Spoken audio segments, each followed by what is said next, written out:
We acknowledge the traditional custodians of the South East Nation, the Malacadee people of the Yuin River, and the Liliquorni people of the Far South. We recognise their continuing connection to land, water and culture. We pay our respect to their elders past and present.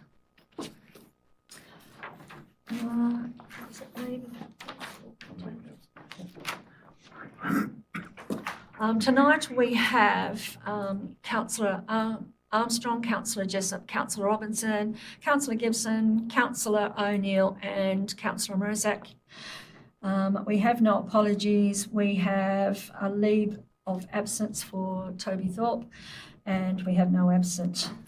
Councillors, do any wish to declare an interest in any of tonight's agenda or yep. You want me to introduce my people?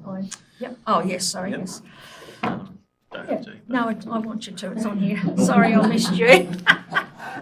Executive staff here tonight. We have General Counsel Matthew Grimsey, Director of Community and Place Lyle Ground, Director of Infrastructure and Assets Frank Chen, Acting Director of People and Corporate Services Raylene Watson, Innovation and Technology Project Officer Connor Watson, and Executive Assistant Olga Barth. Thank you. Sorry about that, guys. I do appreciate you. Yes? Conflict of interest? I'm going to say it again. Okay. Number 3, declarations of interest. Councillors, does anyone wish to declare an interest in tonight's agenda items? Yes, Councillor Jessup. Thank you, Mayor. I have confirmed that this is not a conflict of interest, but I will say just Officer Grimsey has informed me. I've lodged a DA to put an extension to my shed at 68 O'Halloran's Road, which is actually listed in the under consideration, and apparently it's not a conflict of interest unless it comes to council as a planning authority, at which point then I'll leave the room. But just in case people see my address there, it's all kosher. Thank you. Do I have any others? Yes. Okay. Mayor, similar to Councillor Jessup, I'm the executing draftsperson or building designer with this planning application. So this application is before council, but yeah, as Councillor Jessup outlined, there's nothing to be decided on. So, but I do have a true interest in agenda item 14.1, Huon Valley Council Sports Centre promotion. There is a pecuniary interest arising from my membership at the Cygnet Primary School Association, and yeah, that would disqualify me from voting on that, I suppose. Yeah. Okay. Thank you. Yes. I am a community member of Geeston Primary School Association, so I should declare that. I was alerted to it, reading through the report. The initiative was made by one of our committee members at Cygnet Primary School Association. I think that's what kind of triggered this report, and that just alerted me, as a member of this particular school association, but I think it would apply potentially to others. With all schools, the intended beneficiaries are all schools, because we've had these requests come from schools and they've been dealt with ad hoc for years. Now that this is trying to standardise the approach, I think it probably would be best, just like Councillor Mrzak, that you also declare an interest if you're on an association. I don't have a child at school, so there's no benefit, but I am part of the committee that would potentially decision make. So Yep. Thank you, Amy. That's enough. All right. I'll fill that form out. Any other? And yeah. Good to note it now and then. Yep. And we've got, do you want to note your? Yeah, do I note mine now as well, Matt? Yes. Yep. So I've also got a conflict of interest and a form for you on that one. Given my children go to Cygnet Primary and my partner is on the school association as well. So you'll note in the papers error on my behalf that it does note no officer has a declared interest. I missed that in doing the agenda. We'll obviously update that in the minutes and declaring it now before we go any further. Yeah, no problems. Okay, do we have no other? Thank you. 4.006/26. Do I have a councillor to move a motion that the minutes of the ordinary meeting, 20th of, But there's two, isn't there, Olga? 20th of May, and the special council meeting. Yep, that's it, yep. The minutes of the ordinary meeting 20th of May 2026 and the special council meeting 10th of June 2026 as circulated be confirmed. Councillor Gibson and a seconder, Councillor Jessup. Do any councillors wish to change any of the reports?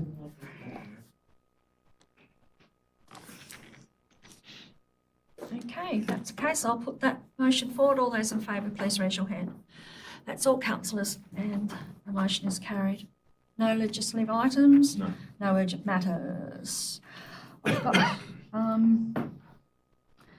Mayor's notes there. What I did want to say is that I did read in the waste, the State Waste Board, where we were lucky enough to get the money for, Timber sorting. yeah, at Cygnet, no, down here. Yep. Yep, Yeah, Southbridge. yeah. Yep. So that was really good to do that, because I know that is one of the big things at a waste, isn't it, down there? Yeah.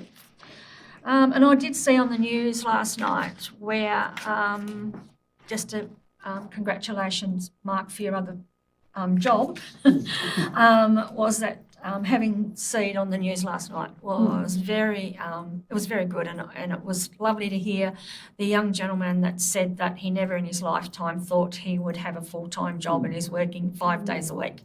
So to do that for someone's life, that is pretty special. So well done to all your team. If you can tell them that we do appreciate. Containers as well to put. Yeah, so yeah, a exactly. lot on the road. so- And very proud of what he's doing too, which makes it That was even after, better. wasn't it? Yeah, yeah.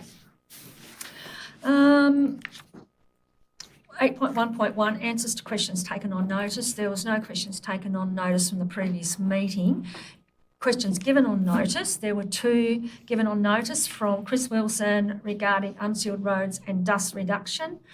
The responses are available on the website and will be included in the minutes. There was no questions without notice received via email. So this takes us into public question time.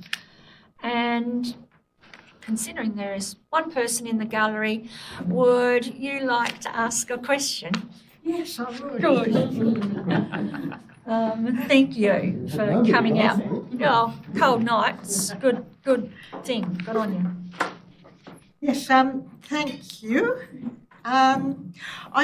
There was no public question time at the last meeting, which was the budget, on the June the 10th. But I would like to ask about something that was in that. So I'm referring to the budget estimates for the June 10 special meeting of council. Under report number 16.00126 star.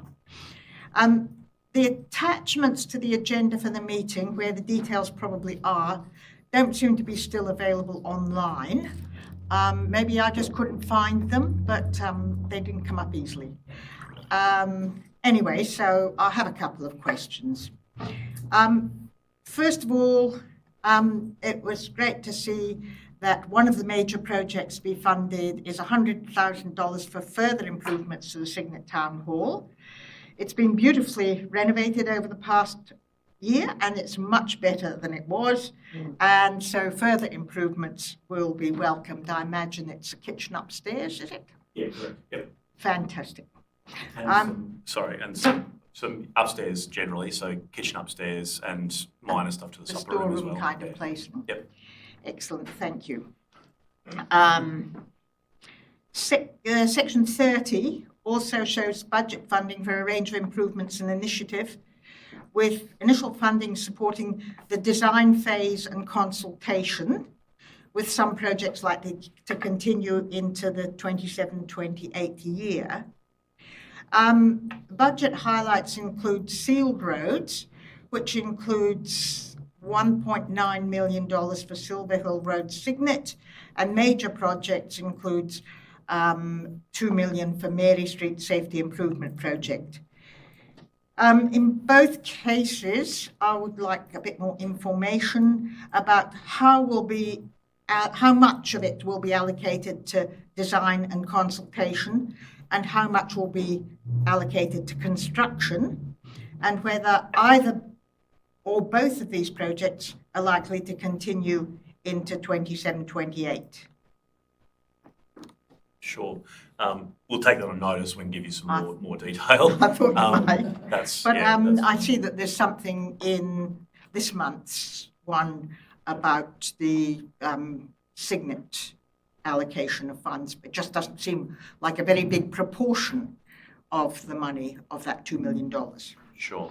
And then this, oh yes, well, this is part of it as well. I think it's section 39.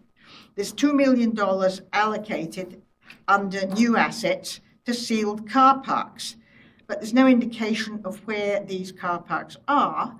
So I wondered if we could find out where It's Mary Street again. all that's all new, that's on top of, So we have $5 million to spend as the Mary Street safety improvements generally, right? or Signet safety improvements, and so a significant allocation of that goes to off-street parking. An allocation goes to Leamington Road widening. So there's all that, the consult that's out there at the State moment. government was going to pay for that separately. No. No, Okay. Through you, Mayor, that 5 million was from the state government. yeah, was from the state, but yeah. Okay, so it would be nice if the Signet Association could be informed of Sure, yeah. those proposals. Yep. Thank you very much. You know that all the design detail is on Engage, is on the website at the moment. The So there's- design, All the design detail is up. well, I looked at them in the consultation report that came up and didn't necessarily agree with them, but I assume that they're now finalised. Yeah, Maybe? Yeah, we've had some good feedback on them, and yeah, we'll send you through the breakdown for the financials to the level we can at the moment, Okay, and yeah, we're looking forward to getting on with the work. thank you very much. Just through you, Mayor, just one thing I was mentioning to Liz is there's a community drop-in session on the 14th of July for the Signet Township Safety Upgrade Program at the Signet Town Hall from 10 o'clock to 2 p.m. in the afternoon. Okay, 2 Yeah, p.m. so on the 14th you of and July. all the other residents and the general public are most welcome to attend that session. Thank you. Good, thank you. There's no deputations tonight, no petitions, there's no planning authority. You can go home now, guys. General reports. Are there any councillors tabling their activities tonight, and would you like to speak to them?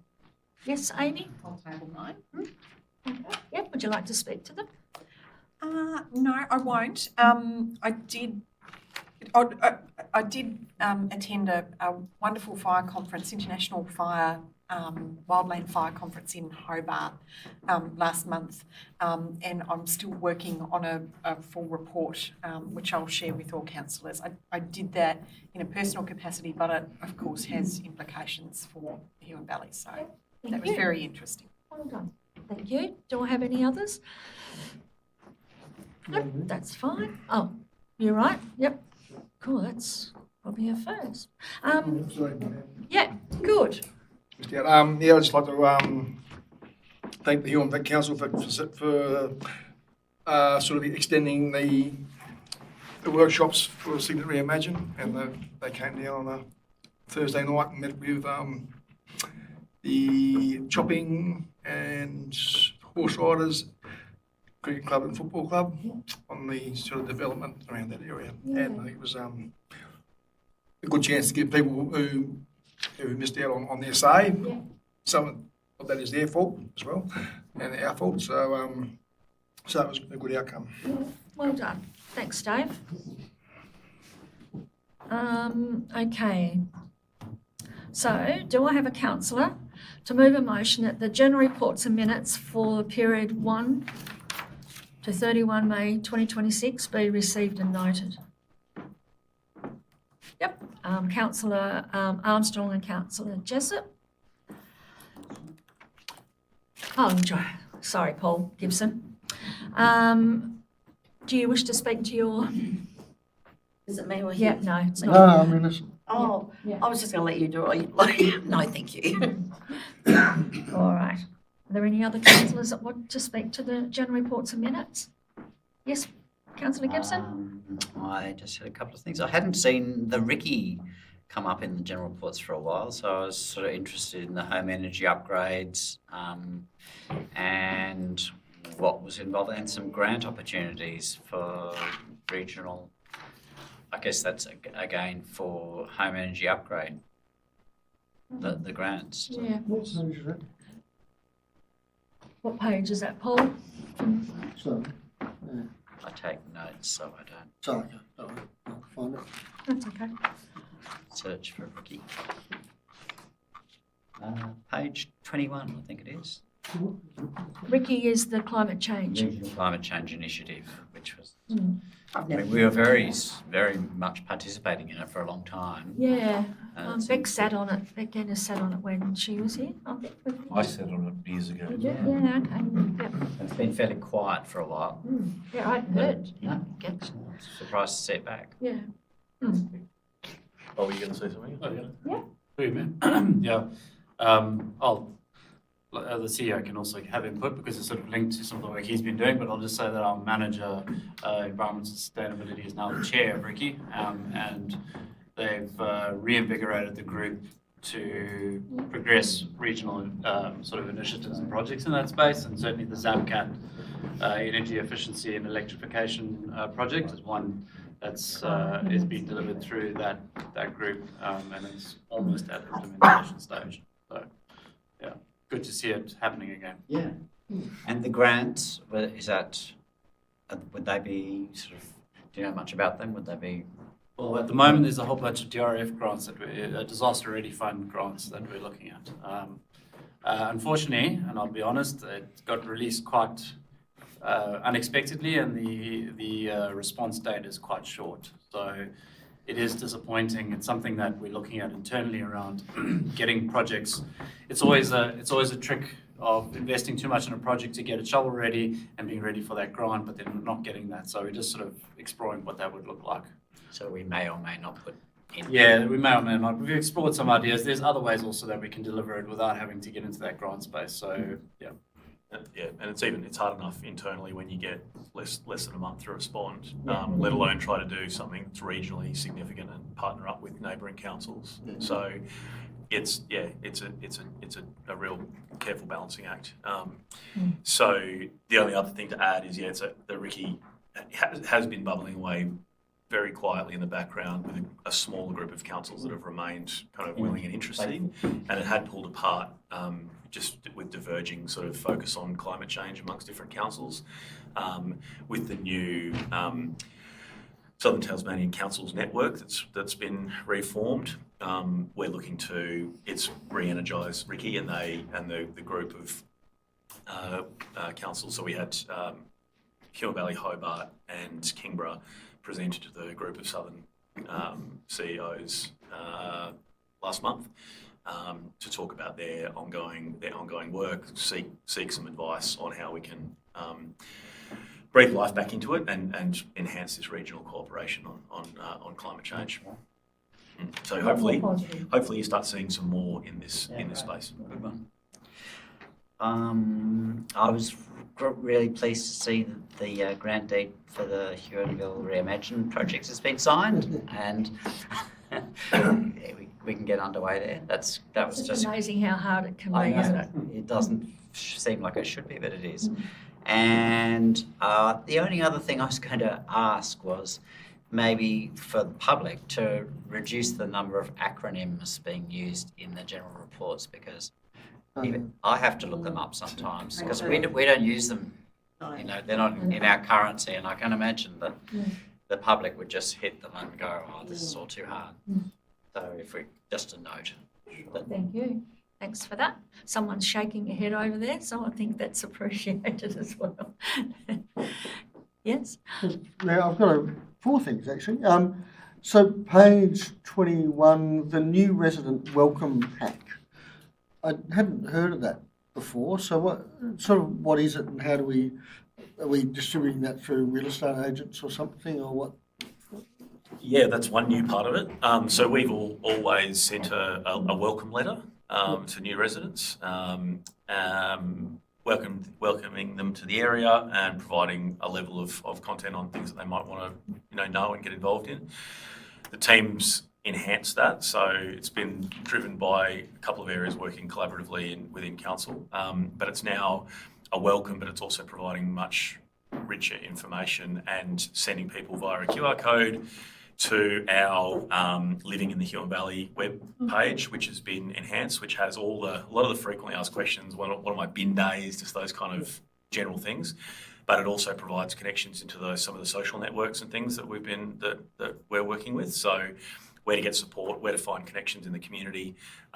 So a broader welcome than just Huon Valley Council saying hello. It's a virtual thing. Obviously, when that's done as a land transaction, that welcomes a new owner. But what we're now doing, which we haven't done before, is also providing that to real estate agents so that new renters into the area can also be provided with that. So hopefully they're the ones that are living here. So they should have the same opportunity. Good idea. Well, they need to know where to get things, how to get things if they're not from down here. So. Another one there, the collaborated with comms team to produce carpooling video, supporting fuel saving messages for the community. When I went down to the Dover presentation or the community group that Lisa Pole run, that the whole notion of carpooling and stuff was sort of talked about a little bit, but people sort of didn't quite know what it meant or how to do it or whatever. So I suppose I'm just making a point that it's interesting that we're doing that. And that whole concept of, the big issue for them is there's a bus in the morning, a bus in the evening, and you're screwed in between. My comment to a couple of them was when I lived in the country, everybody knew everybody, they were relatives, so if they were going to Launceston, they'd dump people in the car and take them in. But this seems to be a nice idea, and I'm wondering if we could work with association, the various township associations to maybe promote that whole concept of share a ride with somebody. Yeah, potentially, and I think it was born out of obviously the Strait of Hormuz crisis and the likelihood of this type of thing, and I think actually Dr. Smith's questions around council's preparedness and what we can possibly do if we can't fuel private vehicles anymore, and the answer is council has a limited opportunity to do something meaningful, and it's going to rely on everyone doing stuff. So this is one small way of just trying to encourage that as a concept. Picking it up and pushing through these kind of community-led I think it's got things. wider application, and obviously, Jerry at Circular Economy and stuff like that, and pushing it through there, because I think, it's certainly got crises bring things into focus, but it often brings in underlying needs and stuff. But anyway, it's just nice to see that. Yep. Almost two more. A really quick one, the tag. The adaption game, mentioning that we're going to promote that more on page 24. Is that going to be able to be done with staff after hours or on weekends? Have we looked at sort of the consequences? For, like I know there's a group down in Geeveston, for example, who would quite like to do it, but the only time they're going to be doing it is Sunday morning or something like that. Is that possible? Or Ideally, we would have groups can do it themselves, so that we don't have to have a staff member outside. Train the trainer model, though, don't we? That's the intent. So the strategy is the trainer model. So and then allow those people to then get into their communities and facilitate the game in those different places. So if I had a group of people who might want to become trainers who happen to want to meet on a Saturday, I'd come to you and maybe negotiate. The intent with 100%, the intent with the media release is to get that, garner that interest, and then we can operationally look at it and see how best we can train the trainer with in that space. And then, if you don't mind, I'll go back to your previous question. Our resilience advisor works closely with those associations, and one of our key strategies in building resilience is building that that capacity with those groups and those places that they live in. So it is our key strategy to spread that message and build capacity with them to spread that message around being aware of those sorts of things. Thank you, Mayor. My last question, I must have got stuck on Lyle's page actually, because this one's going to come to him as well. So I noticed on page 22 that we're moving to the ArcGIS system. I'm just a bit concerned that this platform was behind the catastrophic data breach where 28,000 residents' details were made pretty easily accessible with somebody who had a very basic computer skill. So I suppose the two questions that come to me is if a fairly large council can make that mistake pretty easily, what data governance structures do we have around how we put data into these systems? And I suppose, how do we limit or control people using that software that they don't make a catastrophic cock-up, basically? It just worries me, and I'm not sure, I don't know enough about these platforms to know how many inbuilt security systems are in, but have we done our due diligence on that, and we're happy that we're not going to release everybody's data to the, It's a very valid point, given the recent events.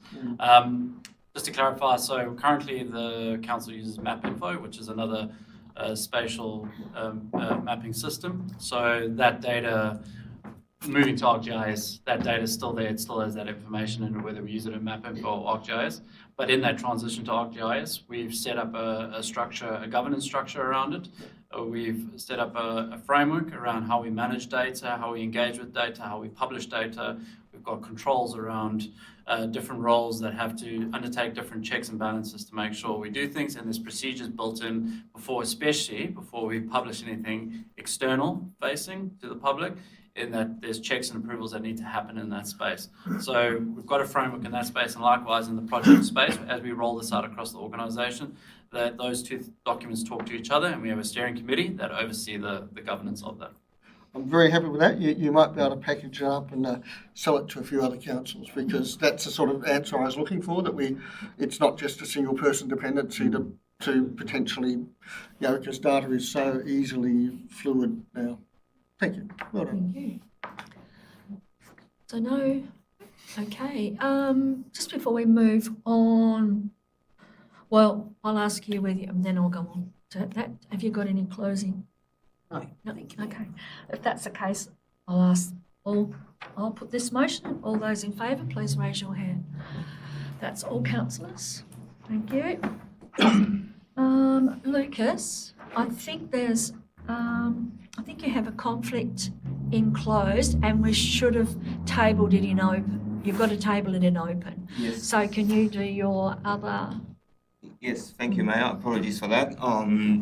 General Counsel Matthew Grimsey alerted me to that just when we finished. I have to declare another conflict to agenda item. Let me just, what was it? 19.13.4 Community Livability Fund Grant Assessment Report. I was a panel member, and I declared an interest at the time because one of the applications was put in by the Friends of Dylan Creek, which I'm a member of. So I excused myself at the assessment panel, and I was informed by Matthew Grimsey I have to do the same for the report tonight. Thank you. Apologies for. No, that's Keeping fine. this Yeah, in no, that's fine. Okay.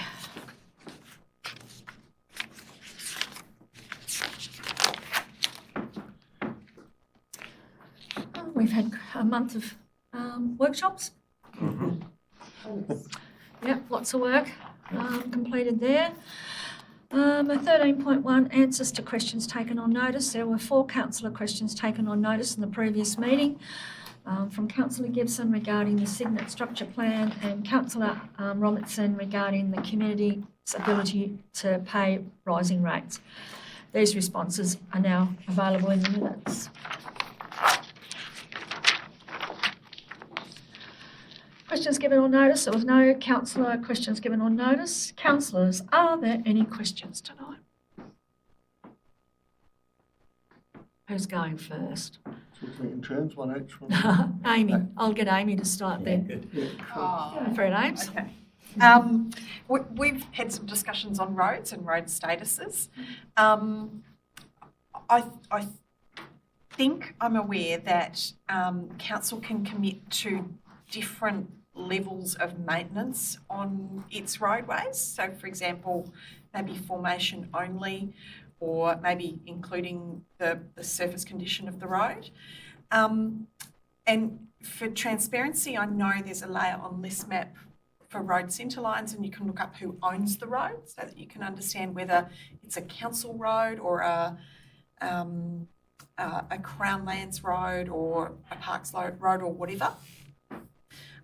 Is there a way for the public to understand and access easily what maintenance level or level of, I'm not sure how to describe that category. So I'm after some guidance how to describe that category, and how can the public find out what that maintenance expectation is for a road that's just delineated as council?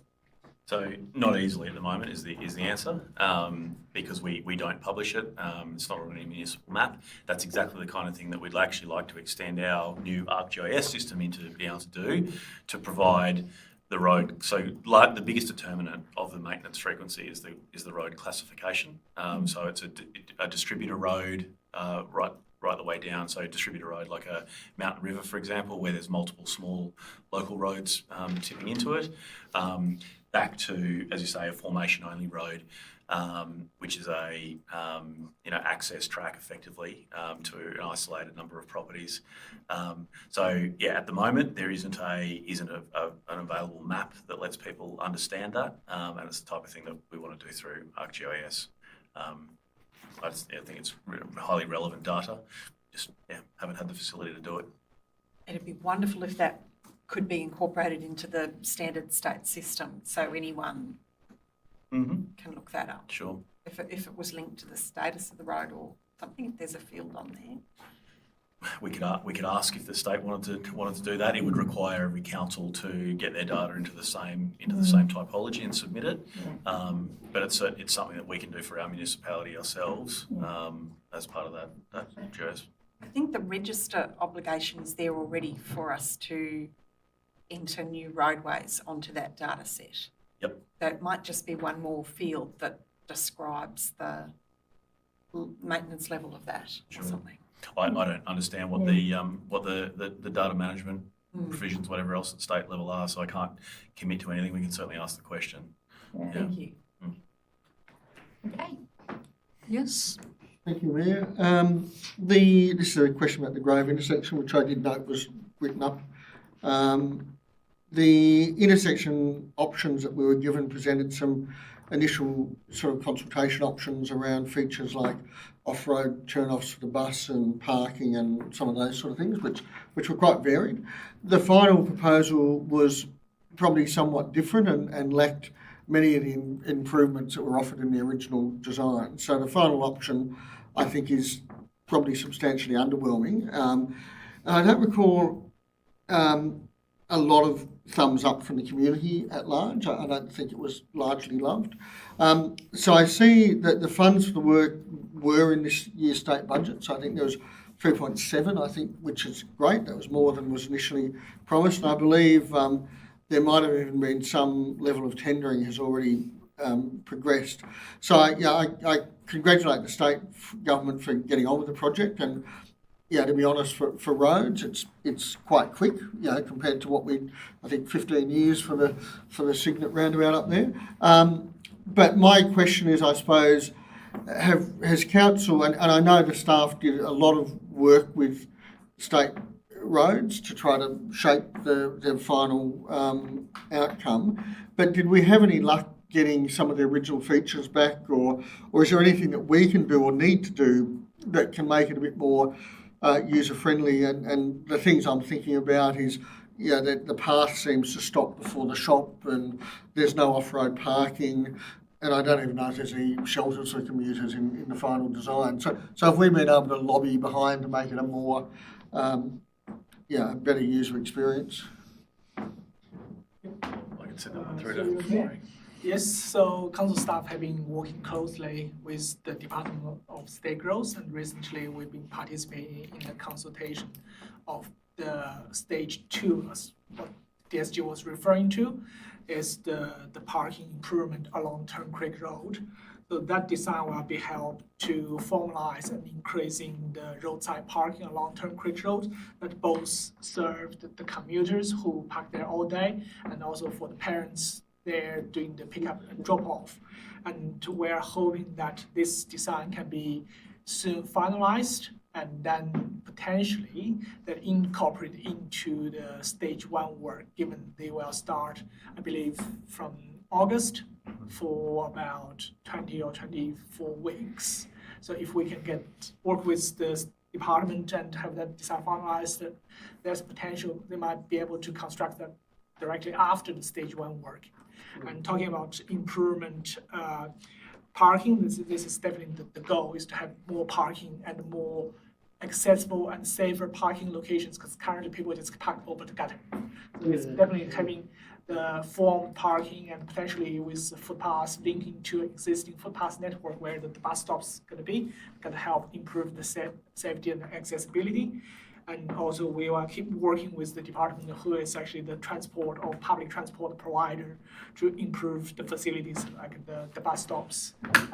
And what my advice is for people, the more people using it, there's more probably more merit for us to advocate for the improvement of the facilities there. And I suppose that's one of the points. It is, you drive past there at 7 o'clock in the morning, and it's a very highly used space with all the bus stops, and same in the afternoon. And my concern about the parking is, people are just going to pull up on the side of the road to pick up their kids and stuff, and it's going to be a disaster. Do we know if that parking is in the 3.7 million grant, or is that going to be more grant money? I'm not sure what's the budget allocation for that, but we do have the commitment from DSG when they proposed this staged approach. We did have assurance from them that this stage 2 will be carried out. Thank you. And that is a problem on that road with people that are parking now. Because I know companies have had to put some letters on windscreens to say that they're bringing through, like a big piece of machinery and they can't get up there because of where the cars have parked. Yeah, so there is a problem. So they're going to be able to fix it for both areas, I think there. Yeah. Paul, and then I'll come back if you've got. I just had 2 small resident questions. One was, what was the advantage of removing the kitchenette in the Cygnet Town Hall, and will the new kitchen be locked for use? New kitchen or the new, The kitchenette in the kitchenette, no, won't be. it won't be locked. So that will be available. The advantage of it is that it was from when the kitchenette that was put into the main hall dates from a time when the front rooms were unavailable to general public. They were exclusively leased. Those front rooms need some kitchenette facilities, as does the town hall. If we have it in that central location, all users, all bookers can all use it at the same time, rather than relying on coming into the hall and disturbing those people, and also council not wanting to maintain two kitchenette facilities side by side. Plus, we'll be then enhancing the kitchen upstairs. So we think, given it's been really pleasing to see the increasing utilisation and almost tension now in use in that hall. Yeah. We had the other weekend. We had soccer streaming in town hall while the remote control cars were going in the main hall, and then a poetry reading group going downstairs, which is just exactly what we want from these things. And that's a case in point. All those different room users could all come in and all use that kitchenette facility. So that's the reason. The question was more whether it could have been left and had both. That was, but it's duplication of maintenance. It's duplication. It all just adds cost, and in that central location, it delivers. It delivers enough. And the other question was from a local veterinary clinic whose spending a fair bit of their own money euthanizing injured wildlife, and whether council has any suggestions for options for funding, not from council, but just any connections might be useful for them to, because they feel like they're sort of carrying a lot of the cost at the moment. Well, no doubt they are, yeah. Yeah, there's a few options in that space, so if we can get details, I can do that. provide them. All right, thank you for that. Is that it, Paul, or you've got, yeah? Did I have any from the, yes? Thanks, Mayor. I've got one last one. I was obviously disappointed with the $3 million promised for Hastings Caves, how that seemed to evaporate to another part of the state. But I do understand the EOI process at the Caves, and I think there's, that may be a silver lining, but $3 million is a lot of silver lining to replace, to be honest. And I support a strong economy based in the Huon that's based around our agriculture, our farming, our timber businesses and the like. But our small businesses are really important as well, and many of these service the visitor economy. And while the big industry is the engine room for the economy, tourism's often the icing on the cake in these different parts of the time of the year. And my background is doing a bit of tourism research in the past in another life. And I read the mountain bike study from 2020. I wouldn't say it's a fantastic paper, to be honest. I think it had a number of assumptions and didn't test some of those particularly well. But that did identify an opportunity to investigate more mountain bike activity in the Huon. I think maybe more cycling activity in the Huon is probably a broader thing. I don't know if mountain bike trails have where they're at in terms of their life cycle, but I think the whole sort of slow tourism thing is a big market. So in the 24 election campaign, and I looked for a press release, and I couldn't actually find one. So it was a very low key announcement that we got. There was 3 locations, of which Dover was one, to get some study money for cycling activities. And I think there was about $120,000 allocated for that study. And while I think the study potentially puts a horse before the cart, looking at just one site, one location, one activity, it still is nonetheless money the government has given us to do some foundation tourism research. So I'm just wondering, given that was a few years ago, and the propensity of the government to evaporate money to other activities, I'm just wondering, I suppose there's some questions. I did forward these to you, but has a grant deed been signed? Do we have the funds? Is there a spend date or an end date that the funds have to be spent? What happens if we don't spend them? And have we had any progress in preparing an EOI? Or I don't think we've commissioned any projects. I think we're still at the EOI stage. So what's the plan, I suppose, Stan? Sure. So thank you for sending me your dot points before. So has the grant deed been signed? Yes. Do we have the funds? No. We have to quit the grant, do the work. Is there an end date by which they are to be spent? 30th of June 2026, so a couple of days' time. If it's not spent by then, we can either seek an extension, which is not uncommon, but also not guaranteed. If we can't get the money, if we can't get an extension, then we won't have an allocation to do some work on this mountain bike study. So the current progress, and ultimately it entirely rests with me and the capacity to move this one along. We submitted this application through the election process as an opportunity. The 2020 report and resolution of council back in 2020 had not moved at all. So there was a resolution to progress these type of things and to seek funding. So I did that, took that opportunity to do that.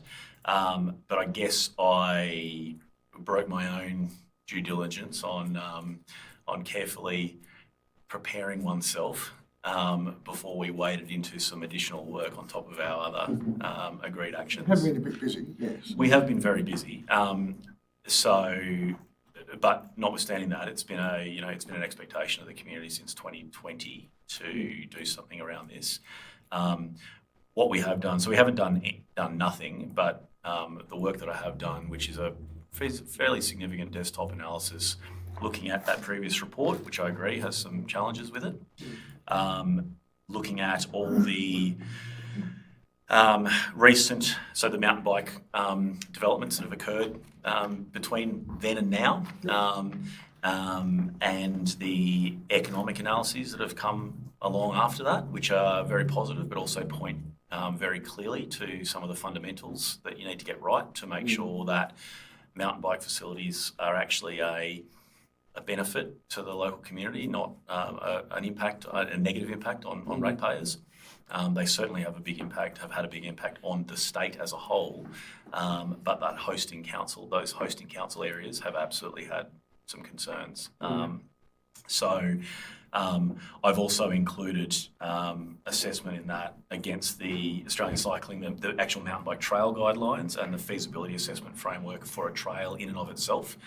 And all of these things effectively tell us that, I think you said cart before the horse, around the selection of Dover as the location in the Huon Valley.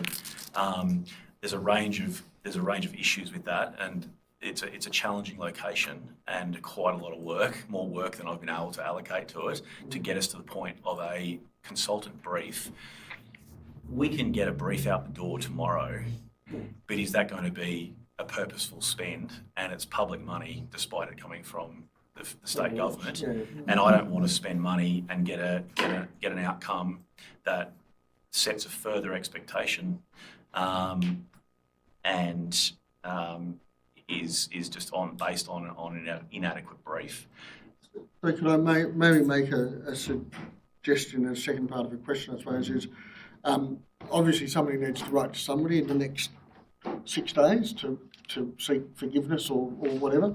There's no reason why we couldn't split that brief into a $20,000 desktop work to form up an EOI of some sort, and then issue that as a tender, because I think you're right. I think saying which bit of land is going to be the best bike track is way down the path from the question, as opposed to what are the underlying economic conditions that we need to create. Because if there's nowhere for people to stay, for example, they're not going to. So I think there's a roadmap, because I can't not see that there is opportunities in that cycling, even just riding around the wineries and getting drunk with middle-aged men on cycles seem to be a very popular thing these days, but not too drunk though. But it doesn't necessarily need to be the screaming down the mountain with an ambulance at the bottom of the line.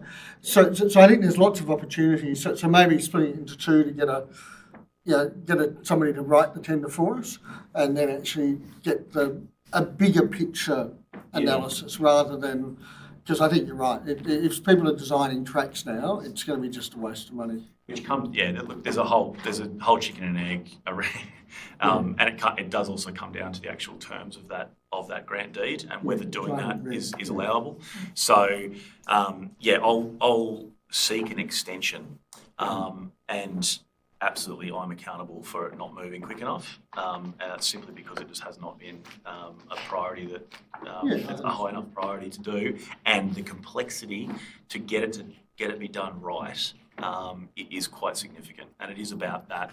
It's about the surrounding economic components you need to make sure that it's a net benefit to our community. And there's also another significant piece around, you've talked about the winery type tours versus gravity mountain bike trails. We do have, everyone's just gone, oh wow, one mountain bike thing works, and everyone does it everywhere now.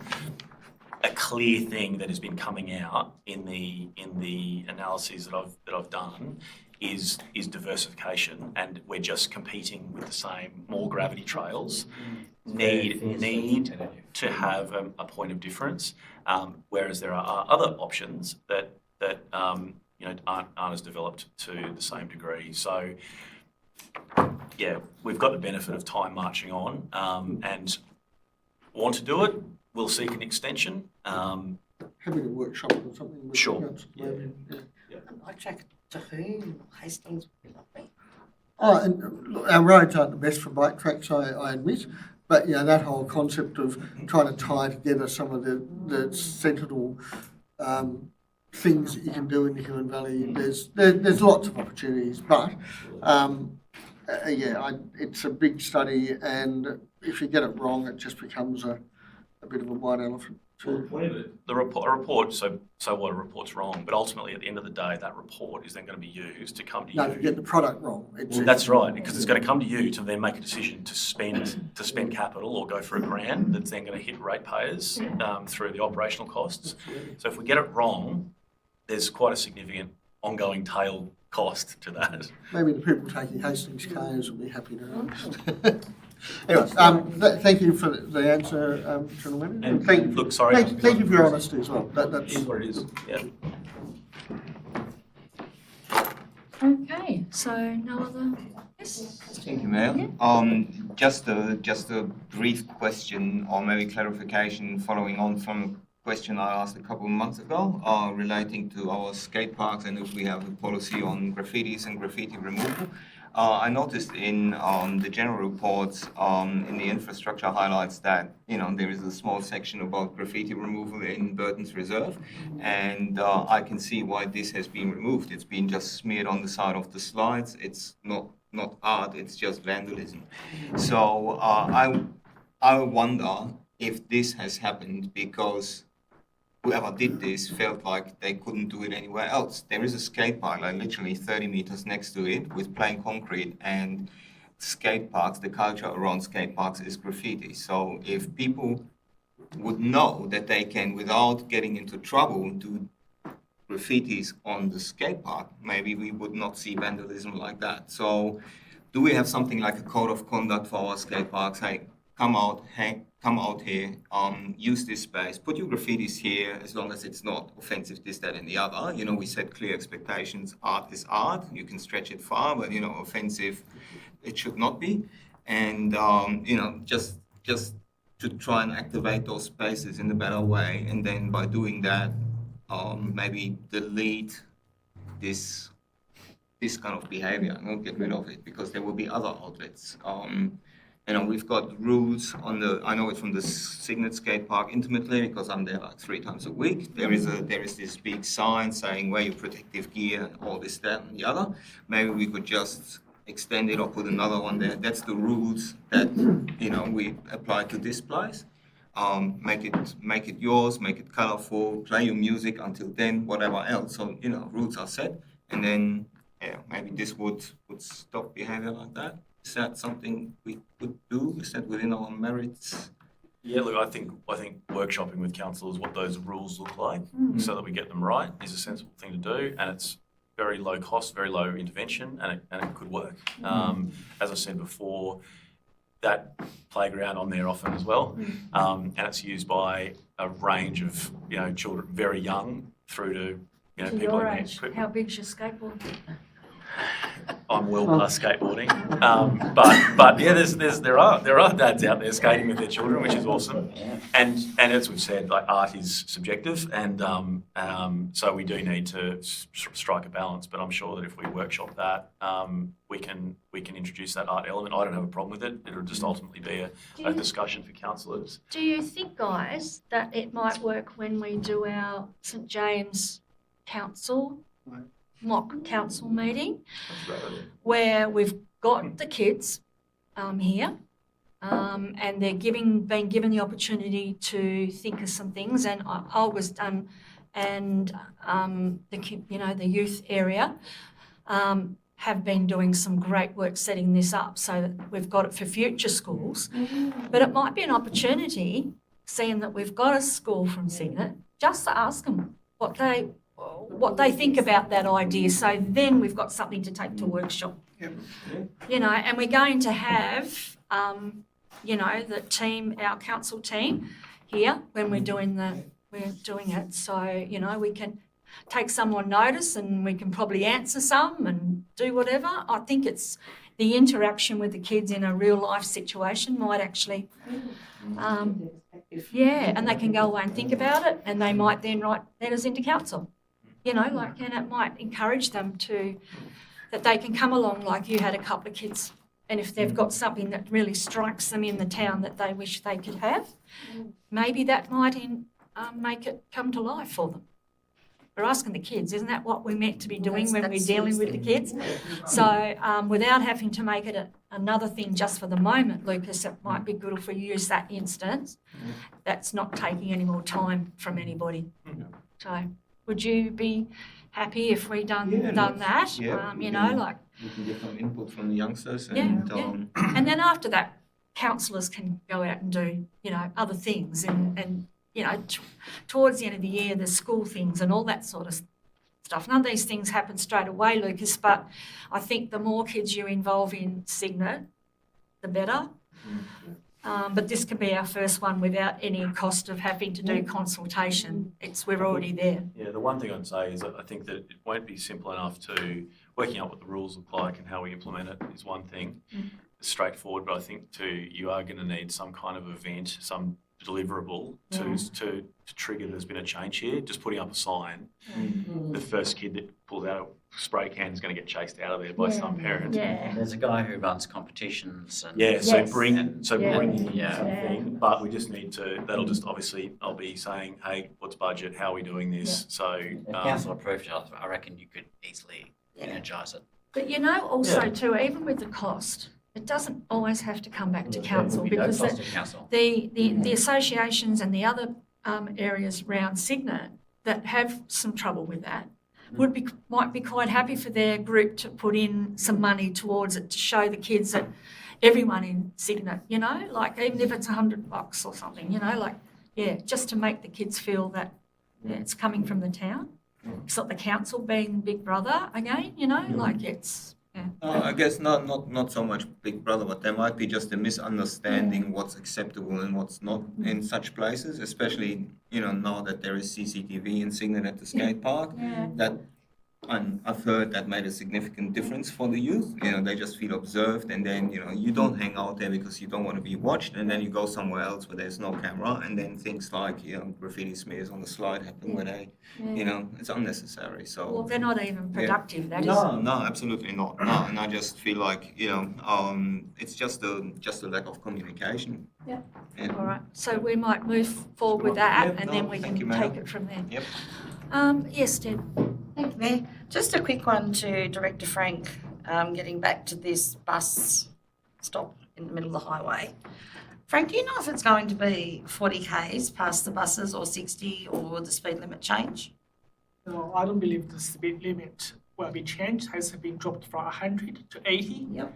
And that's given that's a bus stop on major highway. I doubt speed change will affect or will be in place just for the short section. Well, they've got to be 40 k's, aren't they, with flashing lights anyway? Exactly. Pull off though. And that's, so they pull off the road? You don't have to then, if they pull off. Yeah, you do have to if they pull off the road. You still got to do 40 even if they pull off the road. Absolutely. Because somebody asked me, and I know Matthew used to drive the buses, and it was always 40 past a bus that was stopping with flashing lights. So I thought that's probably going to cause a little bit of angst if it's 40 along the highway. But if it is, there's nothing we can do about it. So I just wanted to confirm whether you knew whether it would. So I don't know. I don't believe a permanent speed limit sign will be placed to change the speed limit. And also worth noting that the bus currently put off the highway anyway. All the changes move 100 meters away from the intersection. Okay. Yeah, probably the difference is that it's a highway. Because some of the, the others are highways too though, isn't it? It's literally the same situation, just further down the road. Yeah, that's weird But though, away isn't it? from How come you do 40 behind some buses then?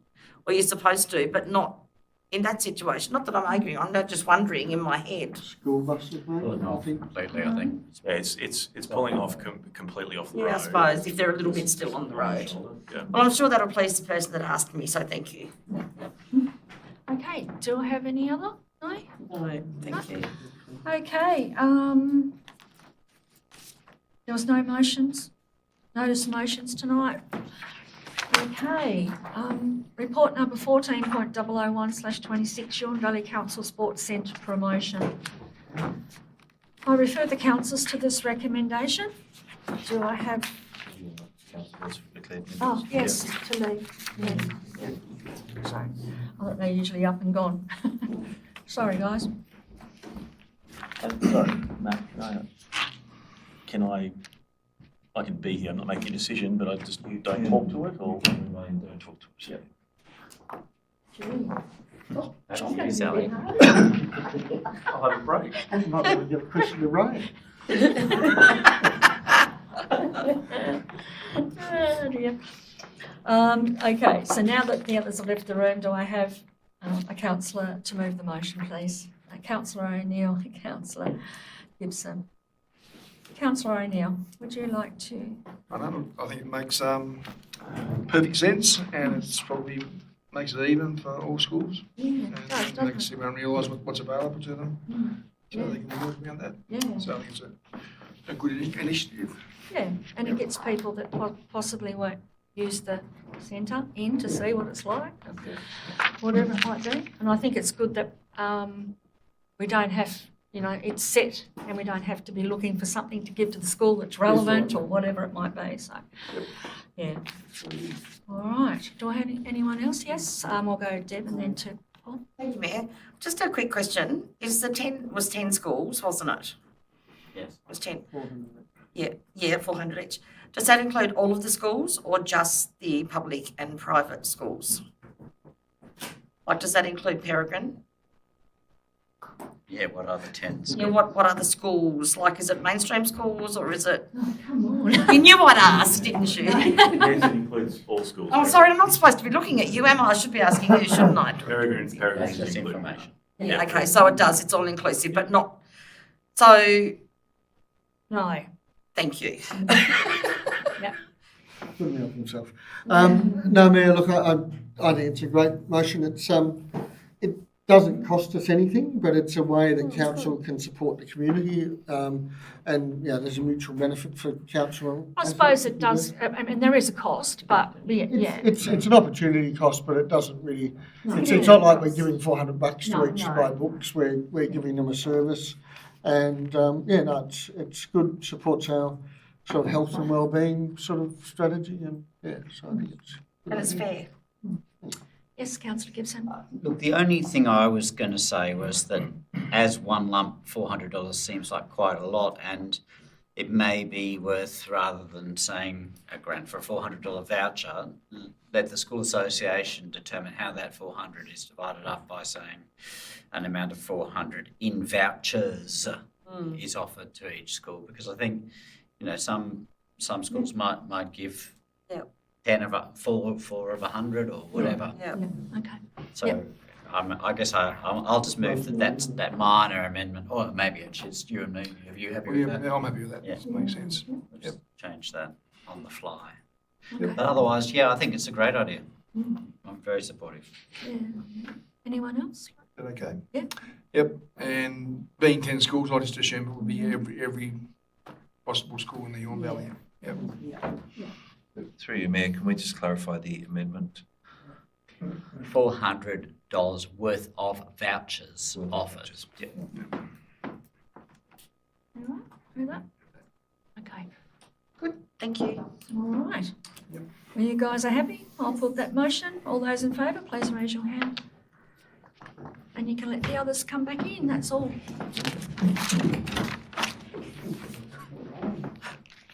They've disappeared.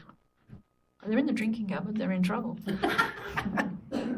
Not that we have them. I think they're in the kitchen. They're Well, coughing that's now. right. Yeah. Special lolly jar.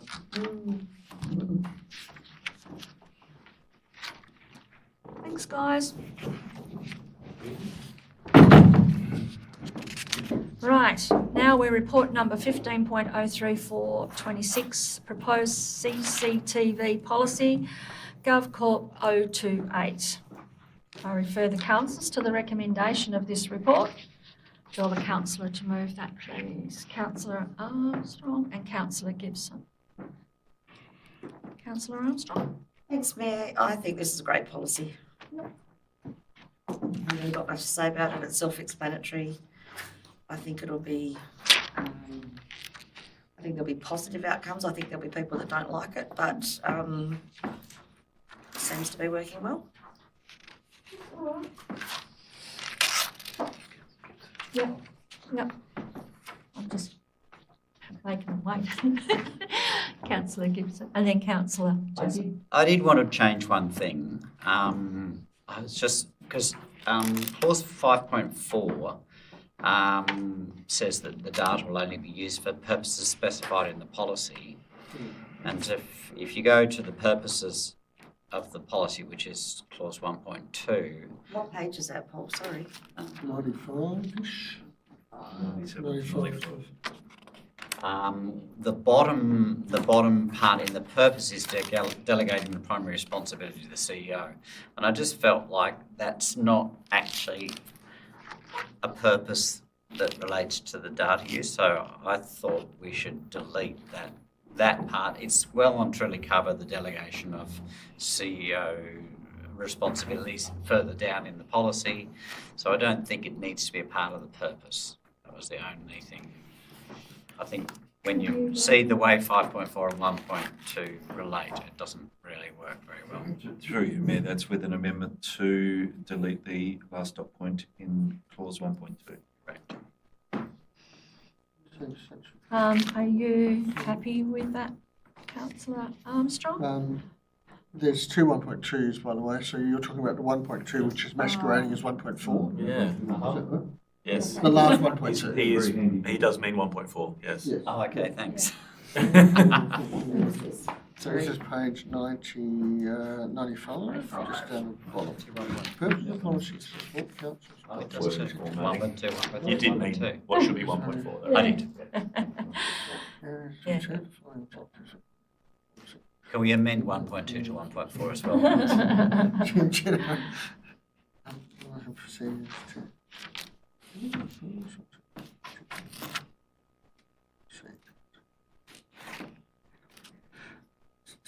I just don't think that dot point is the purpose. It's not a purpose. It's definitely a mechanism that has to happen. Well, that should be But it's in not- the motion, shouldn't It's a it? suggestion, isn't it? Not a purpose. So that probably should be in the motion, shouldn't it? That we delegate primary responsibility to CEO. Well, no, And I if think you it go is. down lower, it's well and truly covered in that table. It says, council delegates primary responsibility to the CEO to maintain overall responsibility, blah, blah, blah, blah. So it's all covered But the in motion, the roles and responsibilities. but in part C of the motion, it also says the CEO is delegated primary responsibility to develop and monitor the procedures Yes. to implement the policy. So it's already, it's in the motion Yeah. above that. Just So doubling it's- up. It's almost irrelevant. It is, I do think it's nice to say it in the policy Yeah, somewhere. but I do agree once and in the table Yeah. it's clearer. It's So double I agree that Yeah. it can be deleted from 1.2, which should It's be not a 1.4. purpose. It's not a purpose. Yep, good pick up. Yeah, I'm good with that. All right, Yeah. okay, so that's okay. All right, do anybody else have a, yes? So Mayor, I thank the officers for improving and strengthening the principles. I think there was a modification after our workshop. And I also thank them for adding in 5.1, which is a discussion around software and hardware to make sure that it's compliant with whatever. We don't want to be having people spy on us. Councillor Morshat, you raised a really valid point in his previous question about the skate park at Cygnet. It'd be interesting to see how the skate park would have been chosen as a location under this policy. And, was the skate park known for antisocial behaviour or whatever, or did people just go and say, kids go, so we'll put a camera there? So it's interesting and that's sort of a comment of how do we implement this stuff to not become a way of suppressing our community as opposed to making it safer. There is toilets there too, I suppose, so, like unsavoury, there was things, that were done. There was some stuff going on. There was some stuff. Yeah, There was things, that were happening. And I suppose you could look at that both ways. You could, by having them there, it's actually some protection for children Yeah, as well. Like it could be, it's just what the logic of how the policy yeah, there was some issues. controls that policy. Yeah. That's Some policy. issues. But yeah, for all the risks that CCTV introduces, there's many more benefits, and I think it's a policy that balances, common sense, safety, and rights of people to be in the community. And I think too, important to note that it's only going to be accessed if it needs to be. There's not people spying in their office, watching all day what's going Well, on, that's what like, would you right? well, Well, the police have. That's right. They have I mean, it's- CCTV on their screens looking in certain areas, yeah. like if somebody steals the toilet at the folk festival or something like that. Yeah, We've now got CCTV. But I think that the advantages are there. But I think people also need to realise they're not being spied on all the time. Yeah. I feel safer.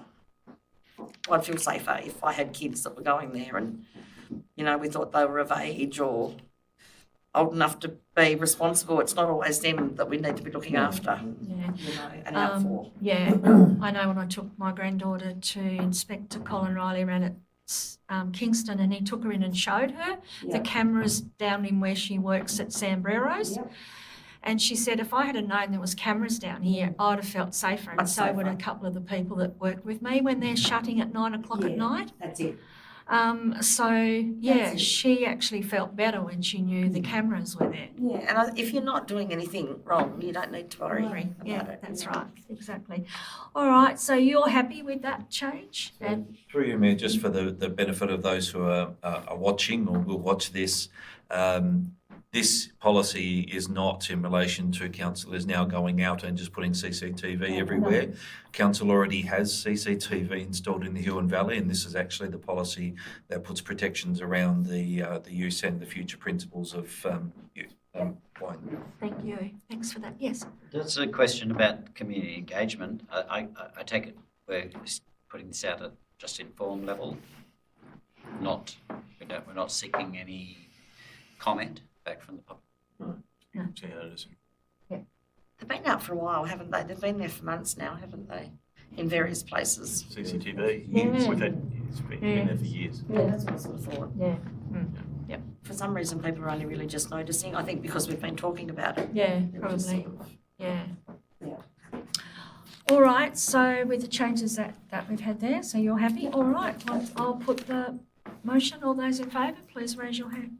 That's all councillors. The motion is carried.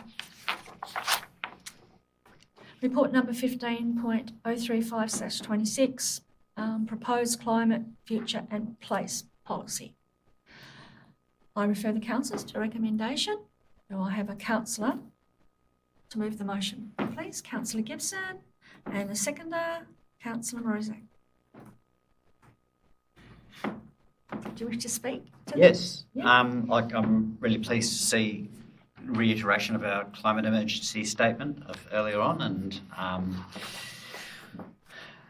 I think it's a good document. I did want to make one change, 4.9. It reads, Council commits to progressively reducing its greenhouse gas emissions across its operations in the wider community. I was worried that was mixing the sphere of control and the sphere of influence, and I propose, because we've got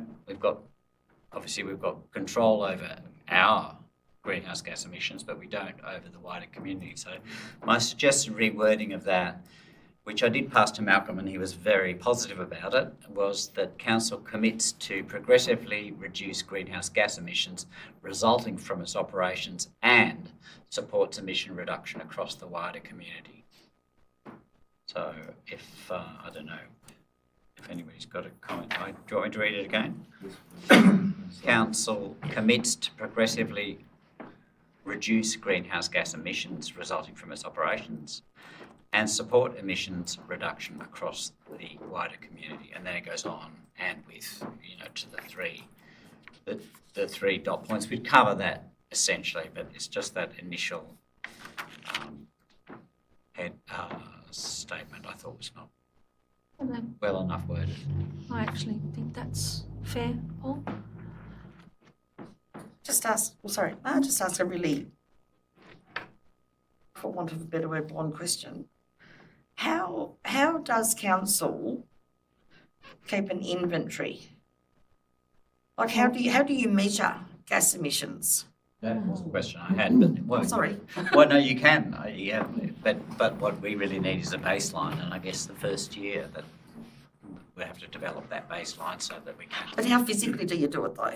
Well, It's all on, tables. yeah, then, It's quite. There's methodology for it. yeah, Does that involve mathematics? Because that's not my strong. Absolutely. yeah. It does. But Councillor Armstrong and the director will back this, I think. The machinery and that we own would produce a monthly report telling you how many, because they can tell in their offices how many hours council's got on their diggers, you know, like if you've got the program. And so they'll tell you in your machinery.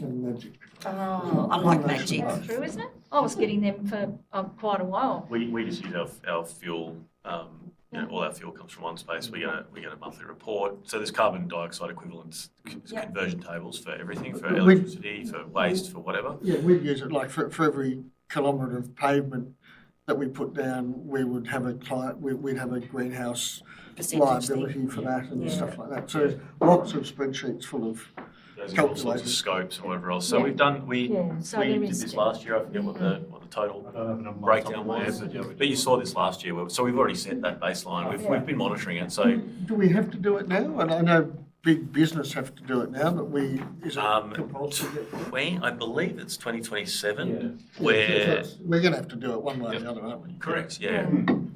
Yeah. Look, and it's been so well established.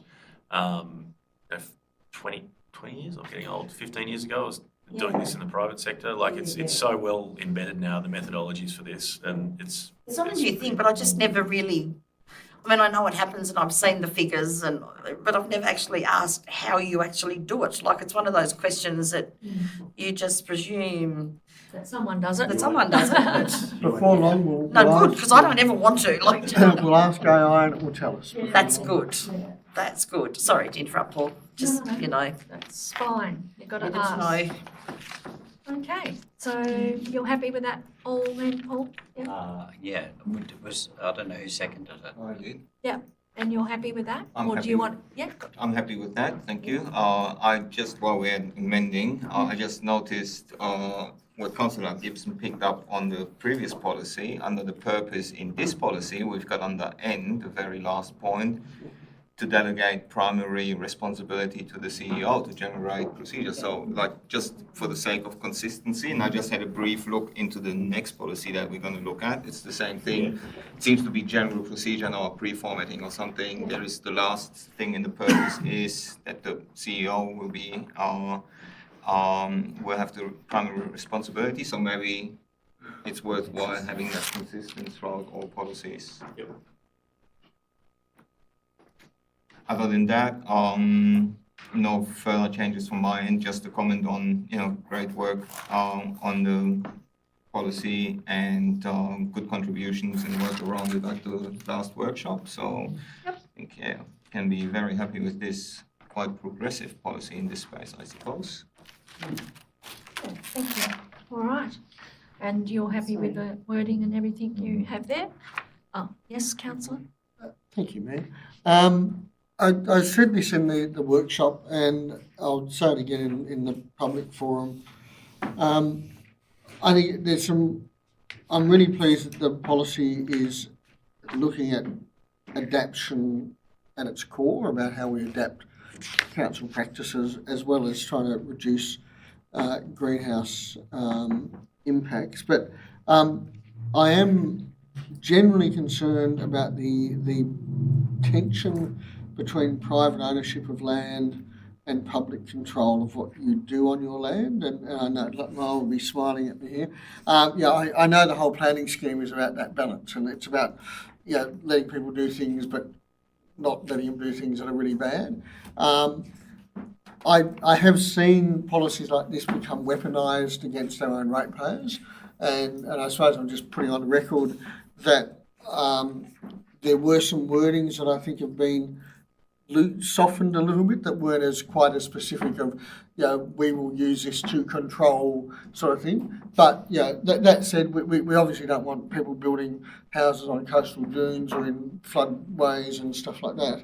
But it is a fine balance, and I just hope that the council officers, when they implement what we're giving them, is a fairly powerful policy position in some ways, and it's very different to many other councils that don't have this. We're saying that, we want our council staff to think about climate issues and to manage those issues in the interaction with the community, but we need to bring our community along on that journey. I had a conversation with a certain ex-councillor recently who told me that it's all mythology and blah, blah, blah. So we still have people in the community who are not there, but, I obviously work in the business sector, and every AICD magazine I get is full of the responsibilities of corporates to do this stuff now. But it just, we need to drive this policy gently through our community, not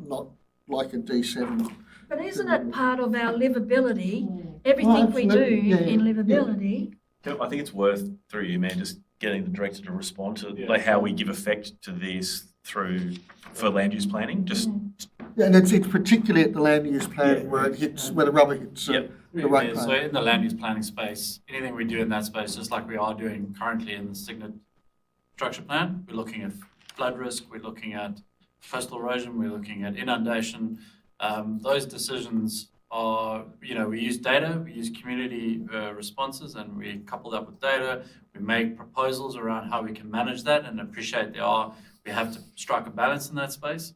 But ultimately, those then come to the council for consideration and endorsement. So it's not, while the policy is being adopted now, the action of that policy through the key levers that we have, which is land use planning, statutory planning, infrastructure development, and others, will always come through council, because those are key things that we'll be doing in that space. So it'll get re-endorsed at that stage. So this would inform us the development of a SAP for inundation, for example, which gets its own consult and gets its own sign-off by you guys.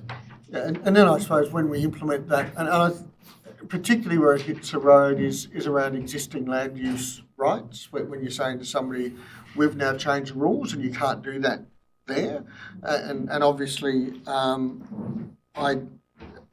think we need to be gentle and thoughtful, and I know you love this term in the planning scheme, but where we can allow tolerable risks, and I see that we do that, and people have to be informed that if they want to do something stupid like build a house in a high fire zone that's not particularly safe, we have to inform them that that's not a smart thing to do.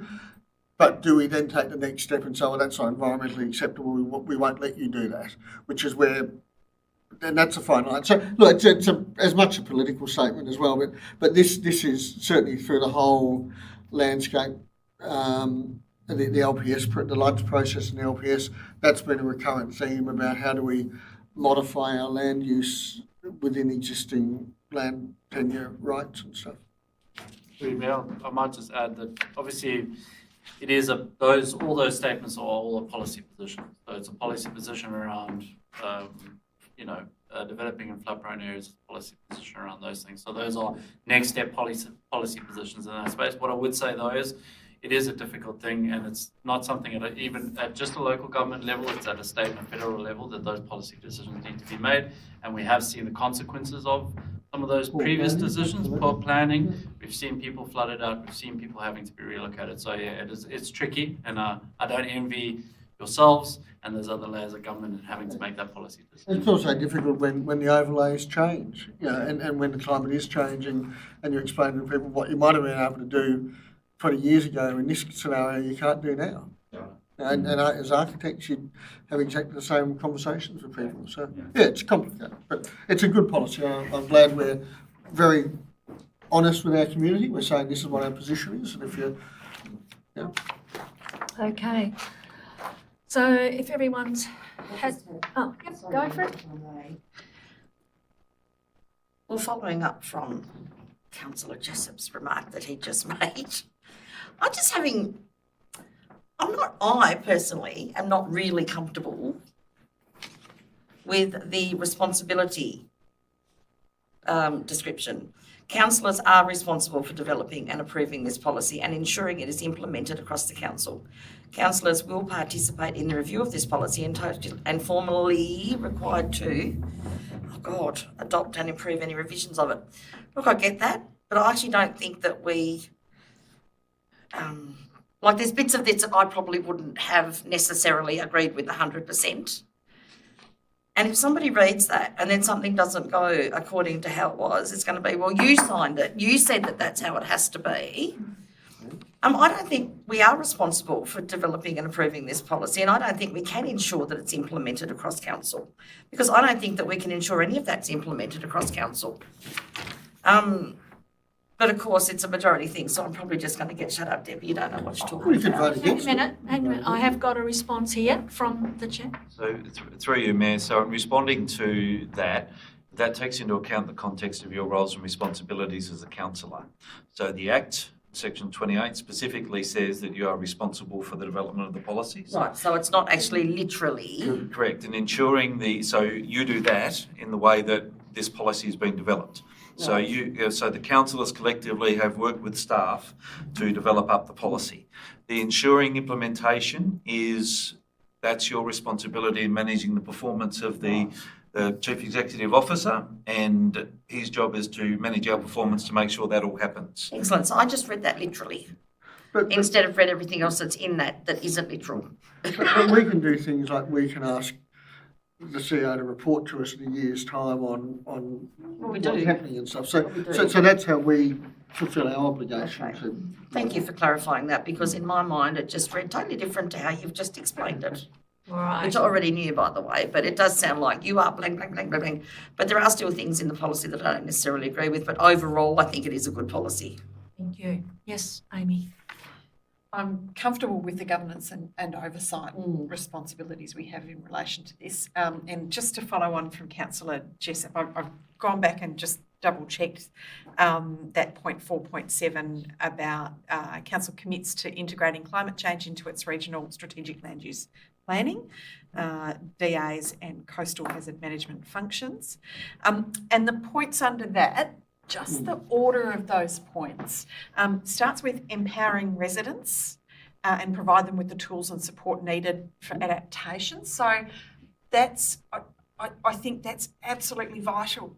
The community is at the front end of this. So that's in the right spot. And then going down to B, incorporating those factors into strategic land use planning. So we put the strategy ahead of the delivery, and C, manage those hazard risks through planning instruments, development DAs and land use controls. So then we're operationalising, and D is a review of ensure that the strategic planning reflects projected risks. So to me, that's actually got the prioritisation and the process in the right order. So it helps me feel comfortable with that. And I think there was feedback on that from the workshop process. Okay. Thanks, guys. Councillor. In closing. Yes, in closing. Yeah, you Yes, was. I mean, I think the Appendix A with the examples is very good, because it shows how this policy interacts with the livability framework, which is the key to the whole thing. That's right. Okay, well, I'll put the motion. All those in favour, please raise your hand. That's all, councillors. The motion is carried. Report number 15.036/26, proposed people management policy. I'll refer the councillors to the recommendation. Through you, Mayor, with a suggested amendment to change clause 1.4, to delete the last dot point in clause 1.4. Yes. Okay, yep. All right. So did I have a did you put your hand up, Mark? Yeah. Councillor Jessop and a seconder? Councillor Armstrong? What was that amendment? amendment? Well, it was to take off what Lucas was talking about. We Oh, had the, yeah, Okay. I'm happy with that amendment, or I'm moving the motion with that amendment policy. yeah. So I have to be happy. No, look, I've been a watcher of our human resource policy and area, and I did do some deep diving down into that with some previous councillors who have all left me now, Councillor Temby and Councillor Burgess. And I think there were some areas that we needed to improve around recruitment, around some areas like that. So I'm really pleased that we've got around to incorporating this into it. The policy is very clearly contemporary, I think it's a nice point to get to for us at the end of our process to sort of be able to sign this off and move forward a bit. Thank you. Do I have any other councillor comments on this? Yes, Councillor. I just had a question about how comprehensive our procedures that we have in place are, because, I mean, this refers to those. It's the internal procedures, I guess, that are the machinery of how it works. Yep. So I guess I was just inquiring as to what state they're in. Need significant uplift. So that's across the board. So this whole policy, all this policy agenda journey that you guys have all been on is all back to back with procedure changes as well. So that's all happening in the background. Correct. Yeah. And so as each of these have come through, in concertina fashion, the procedures are lifting with that. Human resource. Ray might like to speak to this. But yeah, HR or people management procedures is a space. IR is constantly changing, and we do need to lift them up quite substantially. And does that get reported to us when that, or is that all totally internal? How do we know when they're in place? The procedures to the. Or monitor them? Matthew, any guidance on it? We can certainly report the progress. So the HR quarterly report usually has a number of lists of what currently called policies. They will all be converted into procedures. So you'll certainly get information through that process as the procedures are developed. And every procedure that is developed under this policy and the next work health and safety one, presuming they're all resolved, they will all have direct links to the principles in the policy. Through you, Mayor, sorry. It also relates to, obviously, these policies and procedures cover off against risks, both in strategic and operational risk registers. So through that process and your audit panel, as well as the other way to be, as those risks are resolved, why often it is through the implementation and the ongoing maintenance of policies. Policies and the procedures that support that. And the real, we've said it again, but I'll restate it. The change in direction here, we had a blend previously. We had policies that were bleeding into procedures, and then it was inadequate, and vice versa. So this new structure is very clear. Capital P, that's a policy, and separately the operationalising of that is a procedure, which gives us a far better crack at keeping those procedures updated in the background, because we don't have to come back and keep getting them endorsed, etc. You guys have set the policy direction, and when we can keep that contemporary, in a far more coordinated way. Unless they require a change in policy, because In which case, we it has to. correct, exactly. Yep. Okay, so. I think this is an easier policy. Yeah. It just is, easier to understand, because a lot of what's going on is actually being done, can be done, like immediately. Whereas when we talk about climate change and things like this, or climate policies, it's all on the proviso that we are aiming for. Whereas this is like now. Does that make sense? Yeah, some of the things we're doing now are still there. Oh, yeah. But overall, we're looking forward with policies, like not just climate, with other things as well. But this is an easy one for me to understand, because it's the function of the business and workforce. Okay, councillor Jessup, do you wish to? Oh, yes, sorry. Can I just ask a question? And we did burrow into the different definitions between a worker being an employee or a volunteer or other permutations of definitions. There's a couple of spots where the term employee is used, and I just want to check and ask, should it be worker? So under 5.2, the third dot point, cultural safety for all employees. Should that be workers to cover volunteers as well? Both. They, So up above in the definitions, a worker is a person who carries out any work in any capacity for council, including employees, contractors, employees of contractors, outworkers, volunteers, apprentices, work experience students. okay, does that work? Through me, Yeah. it's been confirmed. Yep. And the next one, 5.3, employee conduct and workplace behaviour. Should that be worker? Yep. Cool. Yep. I think those were the 5.8, Mayor. There's also an employee personal Oh, information which yes. appears in there. Could we maybe change the definition under of employee, which means any person engaged, and then have a line there that says the term worker and employee will be used interchangeably or something like that? I think we already sorted it out in the definitions and we got those Yeah. clarified. And I think we've caught it in a few spots where we say 6.1, this policy applies to all employees, workers, volunteers and youth in the workplace.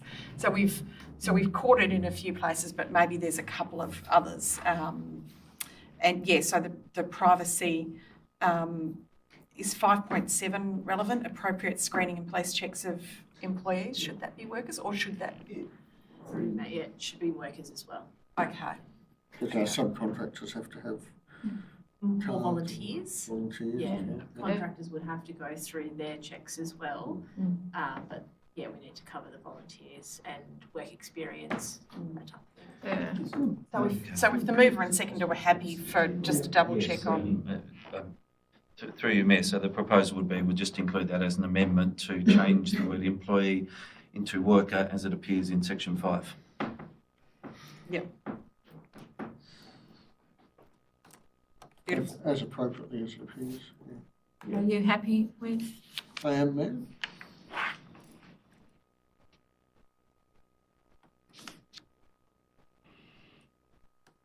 All the wording you need for that? Okay. Do I have anybody else then have anything? Or, no? Okay. Councillor, Councillor Armstrong? All right, that's the case. I'll put the motion forward. All those in favour, please raise your hand. It's all councillors and the motion is carried. Report number 15.037/26, proposed work health and safety policy. I refer councillors to the recommendation. Do I have a councillor to move that, please? Councillor Armstrong and Councillor Robinson, yep. Yes, no, okay. Do I have any questions or statements about this one? I think this one's Through pretty you, Mayor, with the standard amendment to clause 1.4. Yes, sorry, yep. No others? No. Councillor Armstrong, you don't need to close No it. closing, thank you, Mayor. All right, well, I'll put that motion. All those in favour, please raise your hand. That's all councillors and the motion is carried. Report number 15.038/26, revised code of conduct audit panel members. I refer the councillors to the recommendation of this report. Do I have someone to move the motion for me, please? Councillor Gibson and a seconder. Councillor Jessup was up. Yep. Councillor Gibson. Well, this is another one tidying up getting it to align with our councillor code of conduct existing policy. I think it's all straightforward. I did have a question where it mentions the councillor members having a conflict of interest because they're operating both as a councillor in the interests of the community and as a member of the audit panel, you know, protecting council from risk and budgetary thing. How can that be managed? Because it's not. We're just protecting our own nest, you know, like that's what it would be perceived as, wouldn't it? It's not, doesn't suggest any way of managing it, just, I mean, it seems to me like a lot of the time that conflict would just be sitting there and that then both councillor members have to leave the room or? Through you, Mayor, it will depend on the circumstances. So the main part would be where the audit panel wants to delve into something where councillors were very active in the decision making of council. So a resolution of council that may have been contrary to advice or running medical services in the Huon Valley. Yeah, so no, that's a prime example. Yeah, you know, so that's a policy decision of the council. So that's something where audit panel can challenge about the risk and issues and concerns that might be to council. At the end of the day, the audit panel has to accept that that's a policy decision of the council. It's more decisions of council that put either relate personally to a councillor or that, so the councillor member of the audit panel, or circumstances where you may have, as we've had limited circumstances, but resolutions which are contrary to the advice of officers and have some potential legal implications for it. So there's that inherent conflict in there. So it's to be aware of that. There may be times, and it may be that it's not the opportunity for the councillor member to prosecute their case, I suppose, their councillor case, before the audit panel. They've got to put a different hat on and say, well, that is a council decision to do that. And now I'm going to criticise it from a audit panel. Well, you're not necessarily going to criticise it, but you're analyse it. Yeah, but the most important thing is that you're not going to compromise in any way the independent members' review of that process. And it's like the good example would be a repeated deficit budget, for example, that the audit panel would logically say, well, I don't think you should be doing that. So the council members would still have to engage in an analysis of that.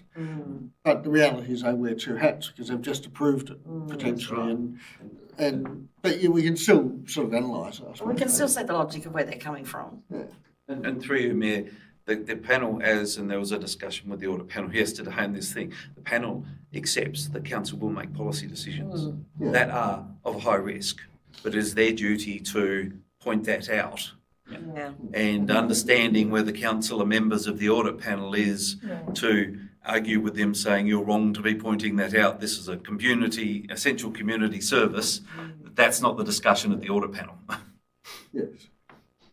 We're not trying to argue the audit panel out of their position of being concerned. No, that's right. You just, you note, yeah. Thank you very much for your concern. Now, let's move on. Yeah. I had another minor issue in clause E. It just says, again, this is about councillor members should not interact directly with council officers without the prior approval of the audit panel chair. I think that needs to have on audit panel business or something inserted in there, because otherwise, because we talk to officers all the time. Which clause is that? E in what number? I always I write it out so I don't know. I have to Okay, so it's I think I found it in 5.4. Thanks. 5.4, appropriate interactions of members. Members should not interact daily with council officers without the prior approval of the audit panel and chair. Was it that one? Yes, that's correct. Yeah, it's page 160. So they're saying on audit panel matters. That's what I want to insert in there. Gotcha. Okay. Yep. Mind you, they'd probably prefer that we Are you didn't. happy with that, Mark? To go in, you're the seconder? Yeah, yep. Okay, yes? Do an even tinier tweak just above that 5.4D refers to the Code of Conduct Order 2014, which should be 2024. Thank you very much for picking that up. Sorry. No, that means you're reading it. I read that and I thought, is that supposed to be 2000? Because that was a long time ago. I always, I read it differently when I'm further back on the screen. That will actually state, the reference in the amendment will state the Local Government, in brackets, Code of Conduct Order 2024. Very good. Good job, Amy. Are you happy with that, Councillor Gibson and Councillor Jessup? Yes, ma'am. Yep. Okay, do I have any other?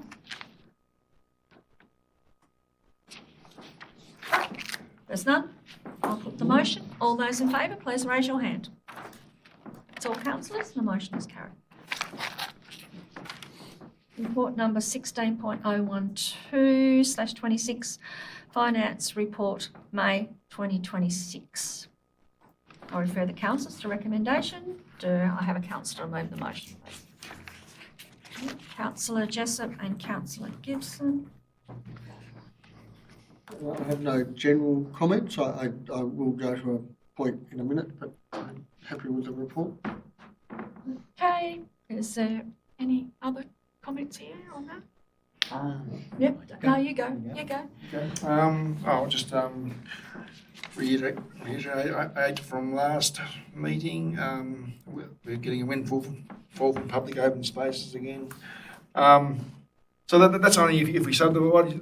If someone subdivides, so if someone a couple bought a vacant block and put a DA in to put a house on it, there would be no open space. That's not too bad, but I just feel that the cost of building a house is just, and we do want things to split up more and build more houses. So I don't know if the state government and the council can get together and relook at that court case that decided to put the value on every block that was being subdivided, that rather than just the block that was the product of that subdivision, I suppose. Yeah, anyway, just be very mindful that I just feel people can't afford to build a house at the moment, really can't. And I know that from a personal experience at the moment. Yeah. Yep. I know. Personal people I know. I suppose. Yeah.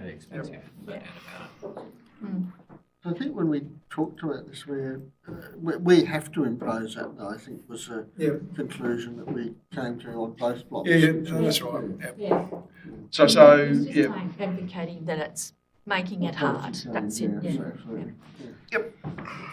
Yes, Councillor Robertson. And my comment would be that if council's receiving that windfall, we need to then figure out how to respect that contribution from the community and reinvest it in the open space that allows them to live more comfortably in the house that they can build, because it's supported by good public open space infrastructure around that property. Otherwise, otherwise we're just sitting on a pot of money, and that's ridiculous.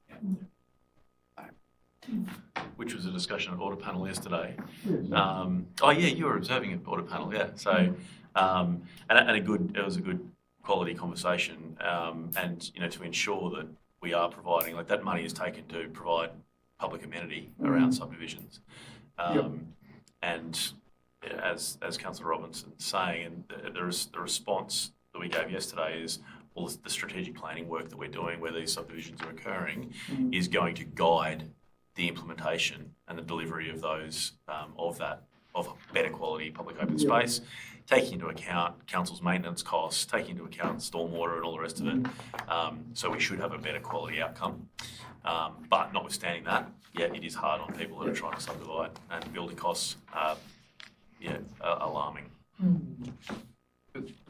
just one of those, later on, we'll be just deciding to sell off properties or land that has been, that we've come across because of the open space charge. I assume that's rather than cash they've given a block of land. I'm not sure about that. But so we'll decide to probably offload that at a profit. But you can't have open space in every little pocket. So it's probably got to be for the community in general rather than the subdivision where that money's been created from. Yeah. No point having one block as a little We nothing don't have park in the middle of nowhere. Exactly. Yes. And you get that one little block when you do it bit by bit rather than Yeah. with the strategy. So we're doing Anyway. the strategic planning for Cygnet and Ewanville and so forth. So that's where we, Yep. get ahead of the game. Thank you, Amy. Yes. Mayor, obviously the audit panel was traumatising for us all a bit last night, and so I've got another question that comes from that audit panel, and I think it's a good conversation to bring in to this meeting just to clarify it for people looking at the agenda. So on page 172, there's a table that lists capital work, and the middle column, I think it is, lists what looks like this year's budget, gross budget of 11.5 million, and the column of commitments and expenditure, the next two columns adds up to 6.7 million. So it looks like we've significantly underspent this year, where we've only spent 6.7 million out of the 11.5 million. But what the conversation that we had last night was that when we approve a project like the pool, for example, we put $1 million in the kitty, and that goes to that total, knowing that we're not going to spend it in this financial year, we're going to spend it sometime later. So the funds, that column doesn't recognise that funds go from year to year. And I notice you've almost answered it in the graph that's below, actually, but it's just a bit hard to see. But is it possible, and I don't know if this is a Ray or a Frank question, General Manager, can you estimate what's the estimated spend for this financial year and roughly where you think we're at in terms of our fulfilment of this capital works? And I know it's an estimate because work in progress is difficult to measure and we haven't come to the end of financial year and all those sort of things. But roughly where are we tracking, I suppose? So what depends, there's several figures in the system that depend on which one you use. But generally what I use is, you might recall, councillors, in the departmental updates every month, in the past few months, there's a chart showing what's the expected expenditure at the end of this financial year and forecasted expenditure by the end of this financial year versus the accumulated expenditure by that month, and I'll expect over the 12 months period of the financial year that the gap between the forecasted and the actual is get closed. And if my memory is right, is we forecast about 9.5 at the start of financial year, and the last time I checked, by at the end of the May, we accumulated expenditure was sitting around 8.55. So in other words, we're almost 90-something% of our expenditure, and I'm sure there'll be a bucket load of bills come in the next 6 days anyway. So it looks like we're going to come pretty close to what we thought we would spend on capital works. Thank you, Frank. Okay. If only I knew that answer last night. Now listen. Would have saved an hour. So was that your close? No, that was my question, but my close is I'm very happy with the financial reporting, and it looks like we've had some nice windfalls, but we can't rely on them every year, but it's a good outcome for this year, and thank you to the staff for managing it. Good on you, well done. Okay, well if that's the case, I have, sorry. I have a few questions. Sorry I about get to that. close again then. Oh, God.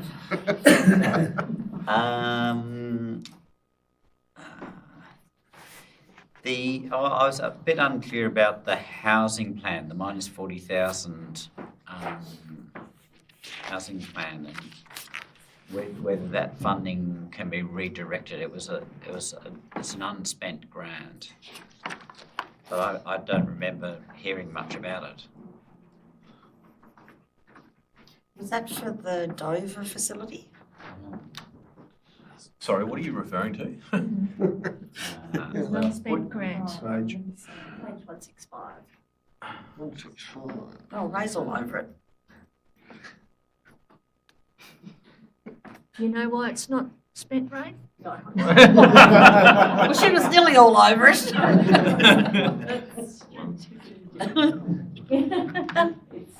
just on page 165. Oh, you're.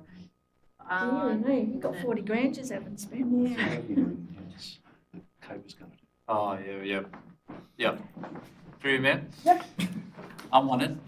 Excellent. Yes, when we budgeted for that, we were going to go external, and we're doing it in-house, doing the work in-house. Well, good cost saving. Fabulous. So between us, we got there. Yeah, what was the word?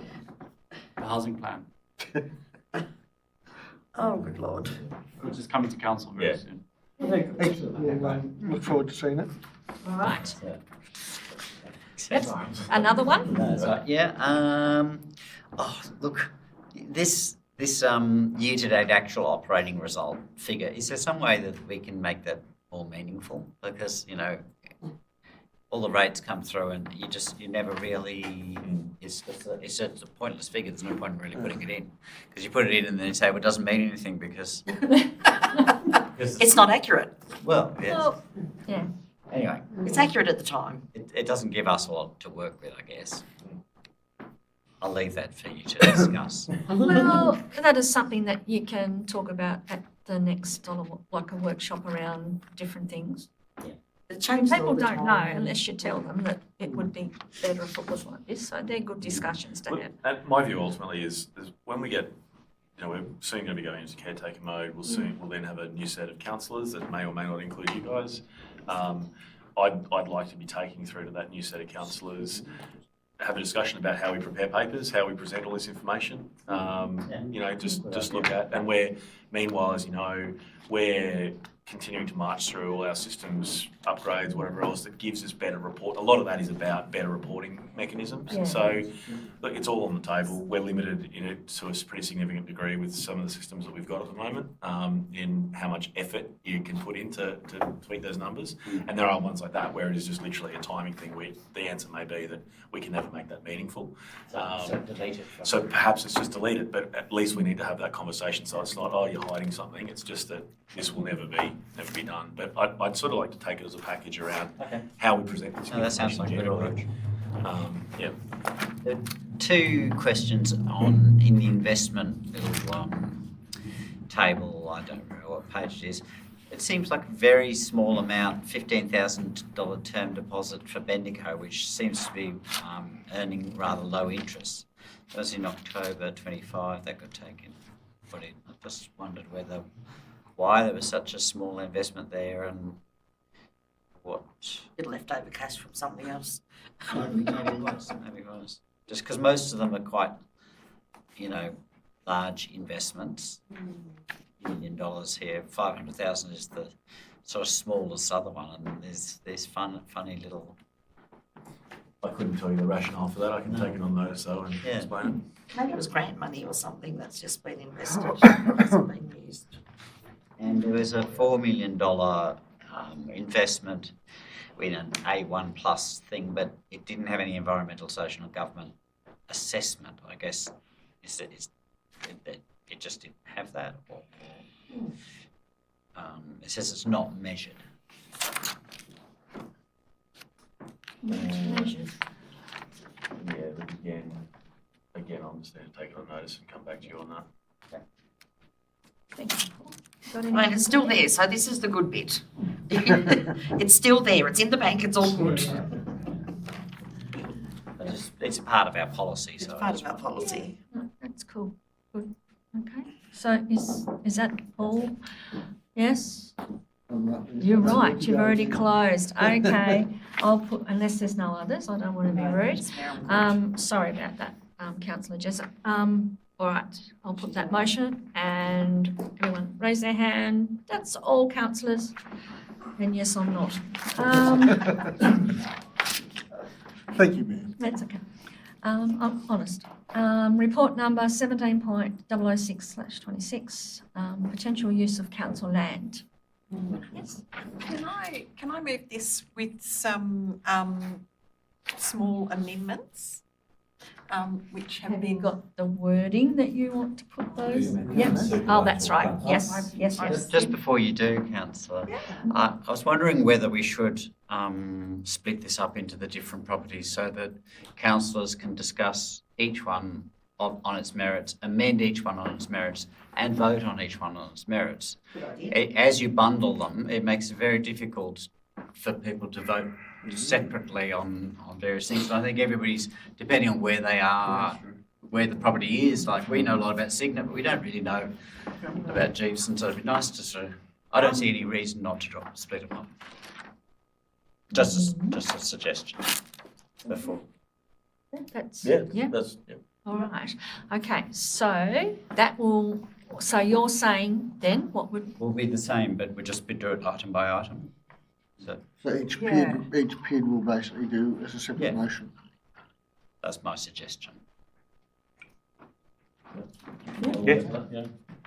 all right. Amy, what was the other thing when you said that? no, I'm happy. So if we just go through one at a time, I've just got to. So what was your amendment? Was it via community consultation? So my amendments are generally around community consultation, and as a general preamble, it is that where we have sites that are in the middle of towns with traditional open space usage, and where our strategic planning or engagement with those communities isn't current, and we might have past engagement from a decade or so ago to lean on, I don't feel that's current enough, and I want to respect community and allow building awareness before the exercise of getting surveyors on site tying ribbons on pegs and things happens in front of community. And that allows us to respectfully work through the process better with community, because there are a couple of sites where there's potential sensitivities. So, yeah, I want to respect that. So if we go through one at a time, and the first proposal is Dover, 17 Chapman Avenue. Have I got we haven't actually got a mover or anything yet, apart from you. So that would be But someone needs to moving second. the first one, the first PID. So it's effectively paragraph B, so the Chief Executive Officer is authorised to undertake the relevant actions and report back to Council in the future of the land set out in the following table Right. for the property. Okay, And then each PID will be individually moved or seconded. yep, okay. But to start that process now, I haven't got a seconder. Yeah, so that is correct. So it's calling on the first one, mover and seconder. Yeah, okay. So I should probably propose the amendment that I'm proposing for Chapman Avenue, Dover. That would be add via community consultation after the phrase confirming adequate protections for the skate park, tennis courts, childcare centre, heritage school, retirement village facilities and car parking. So the idea is that as council, in confirming what adequate protection is for those facilities, council consults with the Dover community. Right, okay. So now I've got to have a seconder for Councillor Gibson. And that's, yeah, there's a previous report quoted on that, but it's been prepared quite some time ago. It's part of the organisation's corporate memory, but contemporary users of that site aren't going to have that background in the front of their mind. There's also, I asked the question there, so the intent that there are 3 dwelling-sized blocks fronting Station Road. And I think the intent of the proposal is to get rid of those. I guess I just want to say, like, how does the site, there's a sketch map of what the 3-title subdivision might look like, but maybe we just want to think a little bit more about and check in on contemporary expectations about that. Okay, all right. Which is the general intent of all of these, is that, and remember, you're not actually approving a disposal or anything here tonight. Right. You're giving us we're about to go to caretaker. Yeah. These are really important things for us to progress.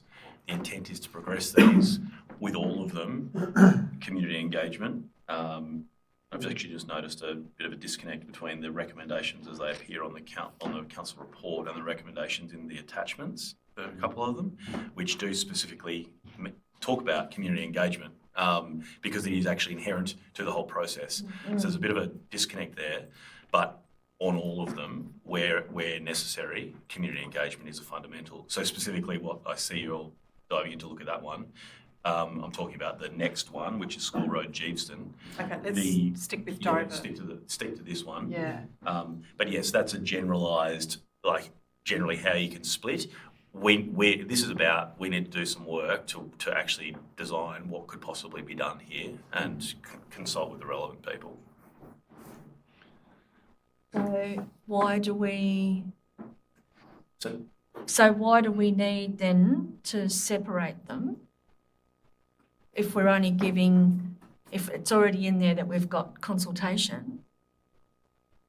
I'll separate them lot of into other issues. Oh, there's still other issues. Yeah. That's fine to keep them separated. I'm not reading that. So I wasn't reading consultation in the recommendation for that site. And I want to be sure that there is the outreach with community, not just a chat with the secretary of the old school history group or that there's so that's puts an accountability in there for Dover. Yep. And it doesn't stop any of those other works happening in terms of survey or valuation.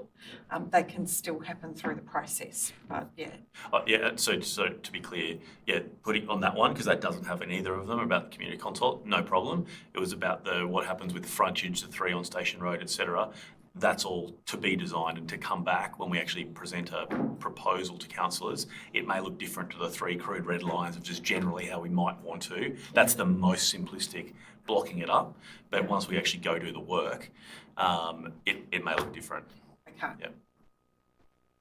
My only question on this one was, have we done an assessment of the amount of community purpose land in Dover and whether or not, because you can to dissolve this and then come back later and think, oh, we actually need community purpose land for something. Well, yeah, that's part of it, is to have these kind of considerations. Yeah.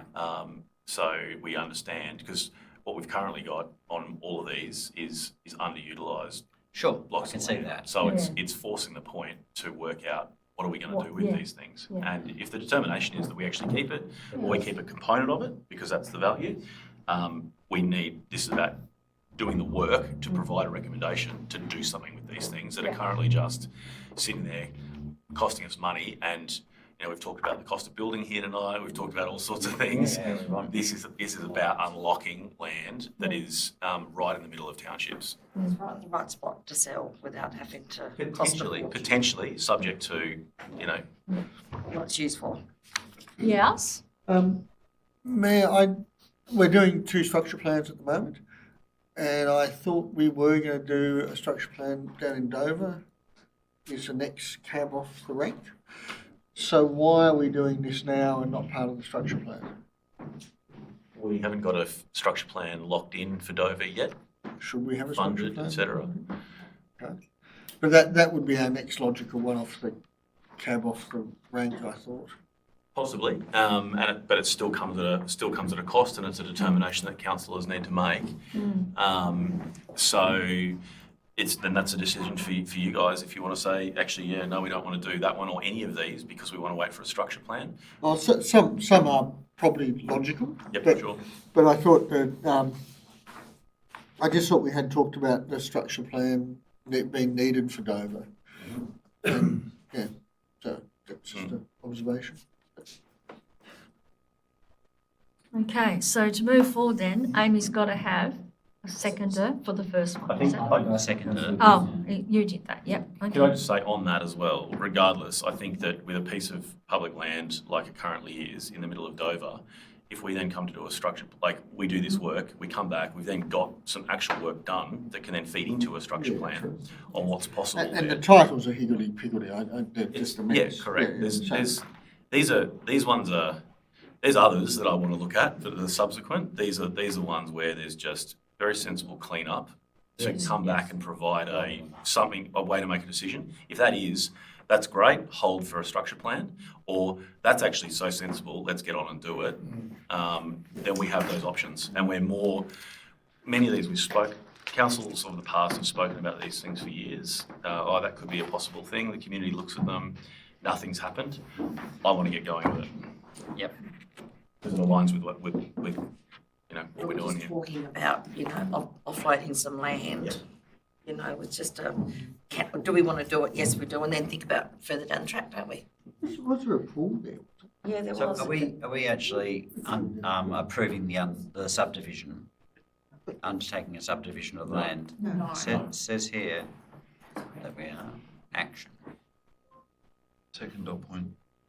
Undertake a subdivision of the land in accordance with the opportunity set out within this report.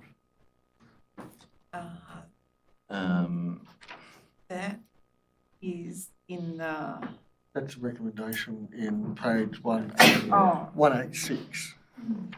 The intent is to do the preparatory work so that we can provide you we are ready to go through and do this. So that we then undertake the So- preparatory work for a subdivision. A suggestion of. Well, yeah, okay. We should have done a report for every single one of these. Yeah, so, Board on setting direction it's the potential future uses. That's the part A of the recommendation, I suppose, was meant to carry that. So apologies if that's not clear enough. And I look to you, Matt, if we want to. yeah, can we, Need to. So it's more develop a subdivision proposal for the intended future use. Sure.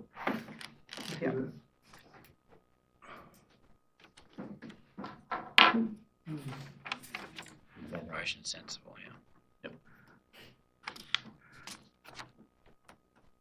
these have to come back to council though, once you've done the work, before anything else can happen. That's right. Yeah. But there's well, 25,000 as it's of worded work. at the moment, Yeah. it wouldn't have to. Council staff could take it as a direction of councillors to actually do the subdivision map. And then it could come back to council for sale and we could say, actually, we want to keep that bit, so you've got to go and re-subdivide and change boundaries and stuff. So, yeah.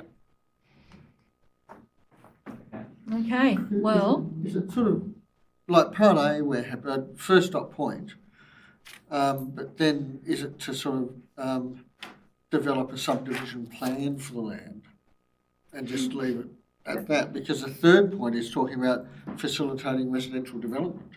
So we've signed, sealed, sold, and building on it next. I think that you might want to go back up to the top, like A and B, insert maybe a new B, which is, this is all about the preparatory work. I don't know what the exact words are, but just give you that confidence across all of them that it's about the preparatory work to facilitate all here within. But it's not necessarily on all of them. So, Well, yeah, Look at them one So- at each time, each one. yeah. For this one, that would work. so the third dot point in Dover doesn't say to lodge the LPS amendment. Over. It just says prepare an Yes. LPS application. Yes. So we wouldn't hit go on that until it's been through a council decision. Again, we won't hit go on any of it Yeah. until it's come back to, Yeah. and that's what I'm Yeah. saying, we might want to. Except that the second dot point actually did say, but we've changed that. And that's what I'm saying, you might want to just elevate so that it's our fault for not making this clear enough, and it may be easier just to insert a new dot point B that for everything here below, it is preparatory work, subject to coming back to council laws for a decision on that work. And that way we don't have to amend every single one of them, but we can do that as well if we want. The second and third dot point, so there's a fair bit of work for somebody to do in. That's the thing, this There's isn't, a lot of work there. yeah, this isn't, No reason potentially. Okay, so, I mean, it does sort of say though, the Chief Executive Officer is organised to undertake relevant actions and report back to council on the future of these lands. yeah, I thought it was clear enough, but I get where you're coming from, that you could take each one individually as read and just go ahead and do it. But some of them are fairly simple and straightforward, and we might actually want you to. So I don't want to put a preamble for all of them. So maybe the third dot point for Dover, can we just scrub the first 2.5 lines and put consider an LPS amendment application to rezone. And so that consider might involve staff scoping an application and doing some of the preparation work for it. So they have an idea of saying, oh, this will cost 10 hours work or 100 hours work or whatever. Yeah, that gets us progressing. That's fine. Yeah. Yep. so that was 17.006/26, it's part of that. Oh yeah, it's on 4 pages, yep, okay. So that's just one Chapman Avenue you're talking about, isn't it? Yeah. 17. 17. So, Yep. yeah, the first box, basically. Councillor Robinson, could you please, just what did you suggest in Restate that. terms So the of third co- dot point, the community consultation, what was your suggestion? community consultation was in that first dot point, several lines in, it says, after confirming adequate protections for the skate park, tennis courts, childcare centre, heritage school, retirement village facilities and car parking. Sorry. Through you, Mayor, via community consultation Yeah. Yeah. was included. And the amendments are capitalised in what was circulated around. Oh, yeah. So the second dot point, undertake a subdivision of land, are we changing the undertake to another word like Through you, prepare? Mayor, that would be changed to develop a proposal for the intended a subdivision proposal for the intended future use of the land. Okay. And then the third one drops everything until the comma, basically, and then it says, Consider a Consider local it, provision right. schedule amendment. Yeah. Could I just ask a question, please? Yeah. Is it normal to have a consult when we do these things with the community? No. for that piece of land though, right in the middle where the medical centre is and the potential helipad is and all those sort of things, yeah. Normal to have a consult. Oh, normal. Oh, sorry, I thought you said novel. Yeah, No, yeah, normal. it would be normal. Yeah, normal. Yeah, yeah. Okay, cool. That's what I mean. It's Yeah. I took consult as read, like. 'cause- No, yeah. is it normal? Because I don't know how these things go because we haven't actually sold anything off yet. No, Since we've been here. I don't think I'd get that jammed through. So how would we do that? What would that look like? Look, Advertising, yeah, that's right. Doing some work. You'd want to do some initial work on here's what concepts look like. Go down, talk about the different utilisation, how people have been using it. Just take the feedback. Much like what we've been doing in Signet, but just on a micro scale. Yep. Yeah, and I suppose for me, the point, Lucas and I just spent half a weekend down there talking to people.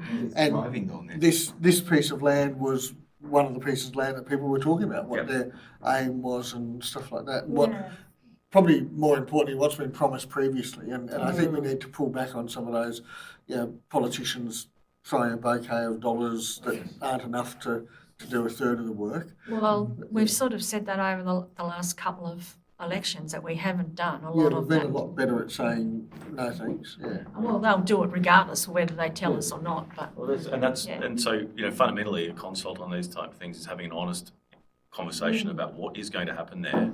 And part of the challenge with these things is that you leave blocks of land that are prime in the middle of town vacant, and people will come up with all sorts of things that they want to use, because people don't like seeing underutilised land. Open-minded, if someone in Dover says this is the site for a mountain bike park, and here's the stuff behind it, and we say, oh, that's open space, and we've got some money we can put towards that. That may Camping be. in the sauna. Oh, sauna and beachfront. Okay, wait a minute. Sorry. Let's just stop you for a minute. So through you, Mayor, one of the underlying things that the CEO is referring to in the engagement is that for any future council, if we are looking at the sale or disposal of council land, we have a policy to go through, and a policy which requires a full assessment of the land that is recommended for sale, and also recommendations in relation to consultation and engagement. So apologies we have not made that clear, But it but is. the intent would be that we have engagement as part of this. So when the report goes to council, that consultation forms part of that decision, and council then does not have to continually go out and have another dib. So just for the sake of putting that on the record, that is the process that council's policy directs us through For all of them. for any property that you wish to sell. So it's pretty straightforward, really. Wouldn't say that. The policy's straightforward. The production of it's a whole different thing. We've got through it before when we've sold land. When no, it wasn't. Just a little bit. I haven't seen. Where did it fail? The Senior Medical Centre. You didn't have a policy then. Yeah, I was going to say. So We've it got was better. that. Yeah, that's can't always fix things that happen beforehand. Yes. So what do you still want to go ahead and do everyone separately, even? Yeah. Yeah. Okay. I'm not tweaking everyone. Others might know. Yeah. Okay, so there was a mover and a seconder for that, and we've all spoke. So do we just vote on that one now? With the amendments made? I'll put that forward. All that. No, I'm just voting. Oh, you're going to put in the word. Okay. I'll put that forward. All those in favour, please raise your hand. That's that one. All councillors for number 1. Number 2, 2 School Road, Geeston. Do I have someone to move? Yes? Can I move this with an amendment? You said you wasn't going to do that. Not Not for everyone. everyone. Not everyone. As much as used. Yeah, that's right, just the ones. Yeah, okay. So I'm proposing to put an extra dot point in between the 2 existing dot points, and that would say, undertake community consultation with residents of School Road and John Street regarding the proposed development and disposal of the parcel. Again, it's a central site in town. We've got a bunch of residences and locals who are used to having that open space as right in the front of their view field and looking across at the park, to potentially plonk, and I'm not saying we will, but the risk of plonking a bunch of houses in there and obstructing that foreground or changing that foreground view isn't respectful. So Does that actually do stand the up engagement. that we can look at people's view? If someone brought that land, So through you, Mayor, that will be a consideration for the council if and when it comes to a recommendation for the sale of land. It's not relevant from a planning perspective when No, it comes that's why I to didn't planning think that. applications. It may be a relevant consideration if the councillors wish to take that into account, or councillors may wish to disregard that. Could I just, this is the one I was referring to before, where the recommendation in the paper is different to the recommendation in the attachment. So the attachment recommendation, which should have been carried through, and apologies for all the typos tonight, was there's a third dot point, which is undertake community engagement regarding the future of the land. That does not limit that. Yeah, it's weird. So that does not limit that engagement to the residents as you've just proposed, Councillor Robinson. Okay. But I'm not sure about limiting our engagement to specific residents of any one area. I'm happy with the more general statement. I think it's general consultation is what we do, and whilst those people should have a very high motivation to get involved in that consultation, and would obviously be door knocked and invited specifically, but their view is no greater or lesser than any other community member who may want to contribute to this on public land. And that would come once a DA was put on for that land. Then they would be individually contacted as neighbours. Anyway. From a DA perspective, yeah. No, through you, man, they're not neighbours. They're not adjoining landowners. Across the road from the neighbour. No. So I'm happy with the general Yeah. generalisation of that. Yep. I'd still like it to sit in the second dot point rather than the third, just in order then the survey of that happens after we've started engaging with community. Again, it's people in high-vis turning up and tying ribbons on posts is what's happening there. These dot points in no way imply an order of operation, I just think there. but because we missed the recommendation anyway, then we can insert it at point 2. So it's all good. Yep. So that's my proposal. But it will be, the amendment is undertake community engagement regarding the future of the land. Yep. Inserted at dot point 2. Yep, perfect. See that? Yes. Do I have a seconder though for that? Councillor Gibson. Got that? Yeah, Olga, Councillor, yep. Any other comments on that one, or we're just going to go to a vote? question about how we deal with the buffer zone along the river and the environmental aspect there, because the 1.74 hectares I would say goes to the river boundary. I'd just like to be, I guess, proactive in leaving the river alone and Through you, Mayor, the third dot point is the survey to formally identify the boundaries in the area, take into account environmental planning scheme, cut overlay issues with the view to exercising this portion as a separate title. maybe we should just add in and the river bank rather, because that's very general environmental. There's significant low floodplain land on the river side of that title, so that would have an overlay and be considered through the process of analysing where are we, what have we got, what could we do. So I'm comfortable with that. There might not be much land there to subdivide, in fact. There's a portion that definitely is viable. Yeah. I didn't know we owned that land. I thought that was Crown land.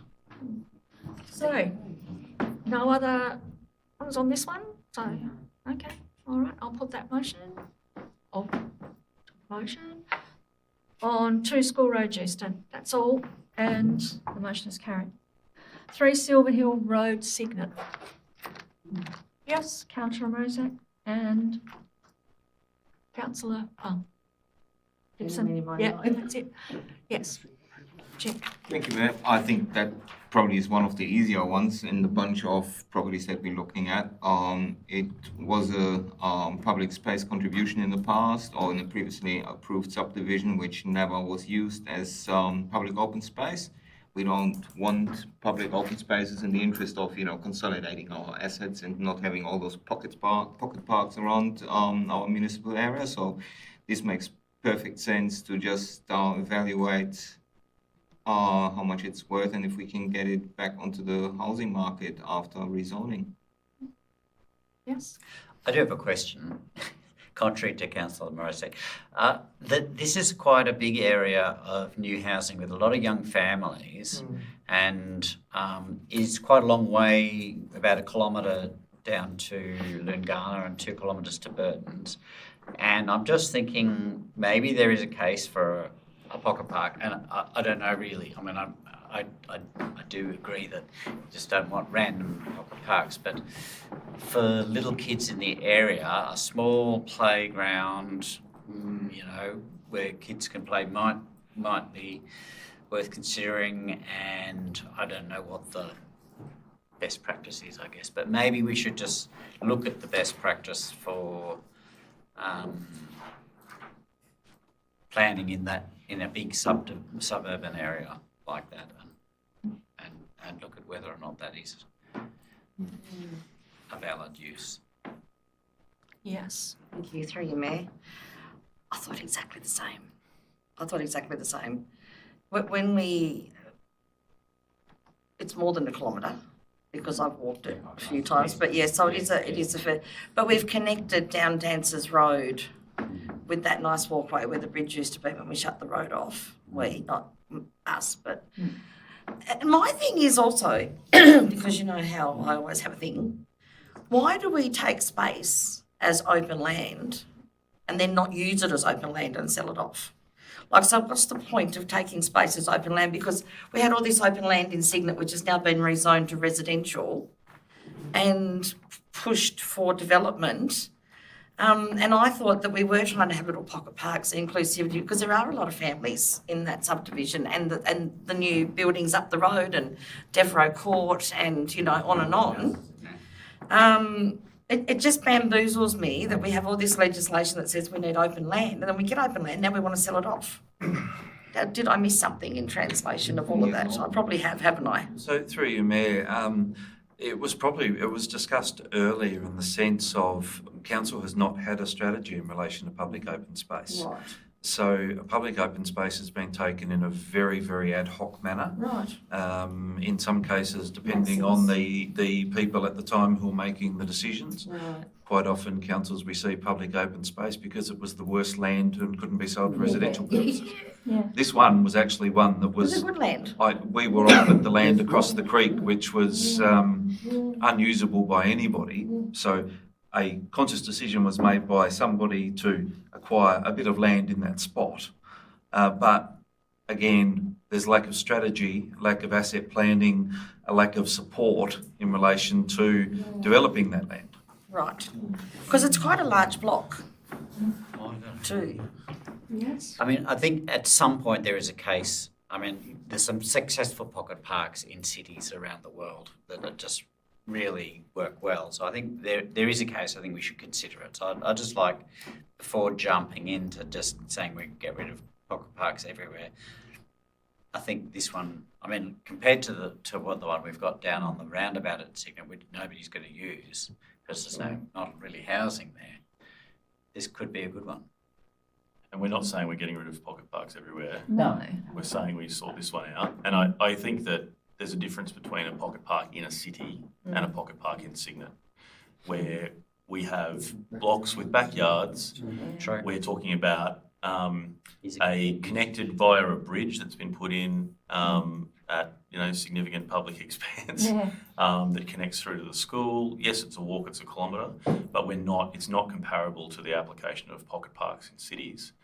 And while these things are lovely everywhere to have your backyard and then also a bit of public area, are they affordable? Are they sustainable for this council? Yeah. And is it realistic that this council is going to invest what would be hundreds of thousands for that space, that size area? We'd be talking probably $500,000 to minimum to put a pocket park in there. So that's what we're talking about if we're going to say we're going to invest in something like that. Or you leave it as a open space that's landscaped. It just continues to be somewhere where we mow, etc. People, walk their dogs.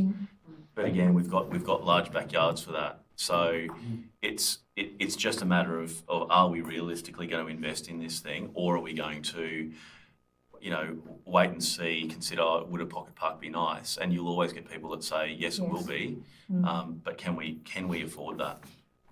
So would you sell it as potentially one block? Yes, it would be one block, I think. So, I know that the title is for one block, but it's a big block, isn't it? Okay. quarter block. One block's pretty decent size. It's a absolute prime developable block. Absolutely. North facing.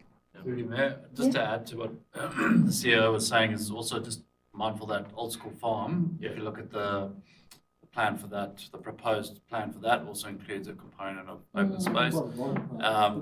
And yeah, to look to the CEO's point, pocket parks function in areas where you got apartments, no back gardens. What we see is pocket parks get low usage. People would rather actually walk or get in their car and go to a regional park like Burton's Reserve, where you've got multiple attractions and facilities. Yeah. Well, then, you know, if I was going to make a recommendation to you, if we had $500,000 to play with to put into that park versus enhance Burton's Reserve, the recommendation would be to make that destination park, just enhance it further. Or have some funds from sale of this property that go into the old school farm open space development. Oh, yeah. Like, it would be, if we had $500,000, much closer. I wouldn't be recommending to do it there for public open space. I'd be saying do a more considered piece. Okay, yes, I've got Which is just Dave. where we've come to. Yeah. to here. Yeah, okay. I think it's a prime building site, and I think people expect more than from a pocket park that they won't use it. They'll just drive down to Burton's where there's a bit more investment.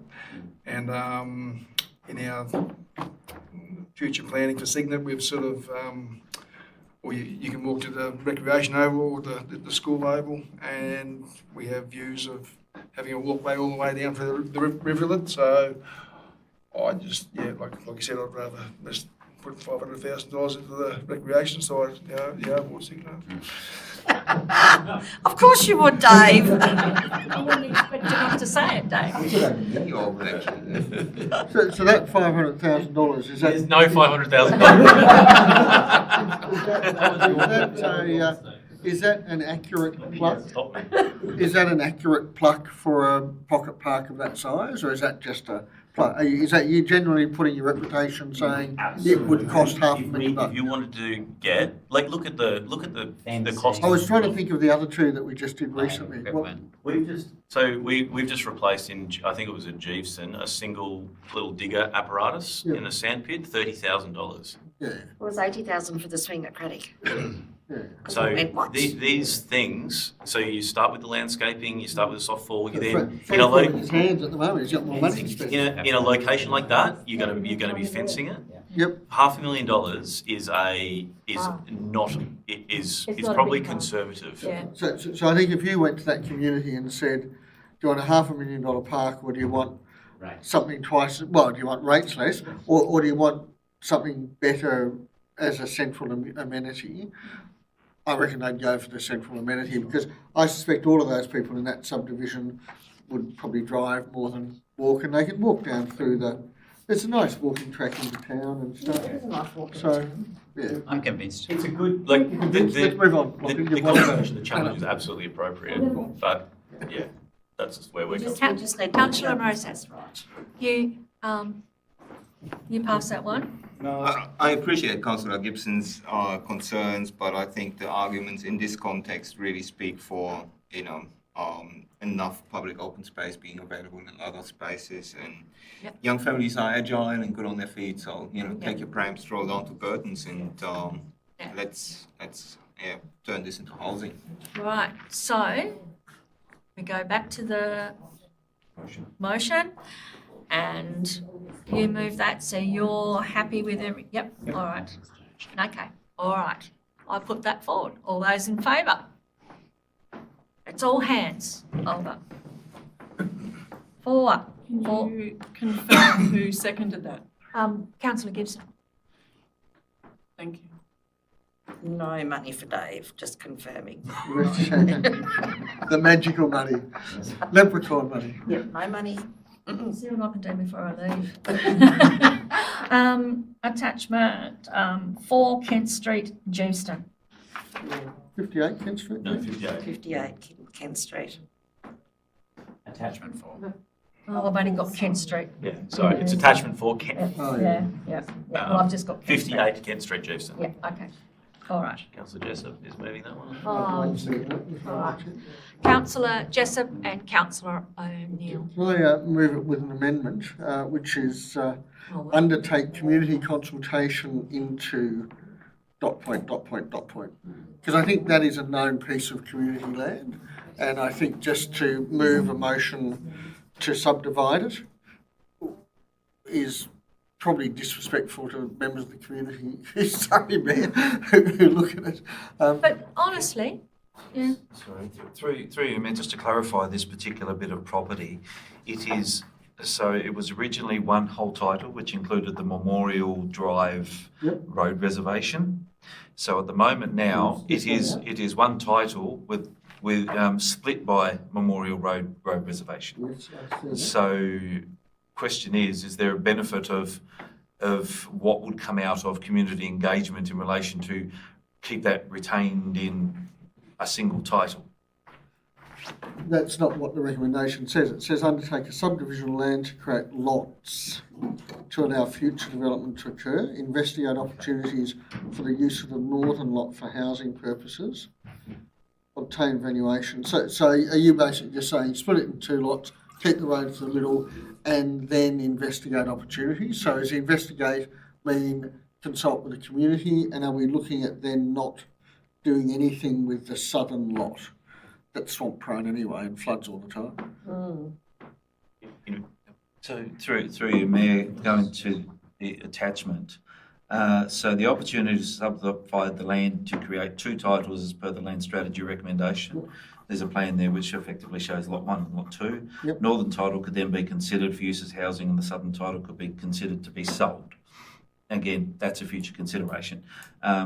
The operators of the garden currently leased from council would be able to make an offer with the property being on the open market. So that's just explaining how that could occur. But the recommendation really is in relation to the 2 lot subdivision. But as opposed to selling, we could also make a decision to keep that as public lot. Correct. What lot 1 could Correct. be kept as. Council may make a If we decision want to to, yeah. retain the entire land. Yeah. I just don't want to preempt a decision by saying we're going to necessarily, and I'm not, and lot 2, is that that would be the higher lot, so that would be less likely to be flood prone, I would think. It still wouldn't floods. it?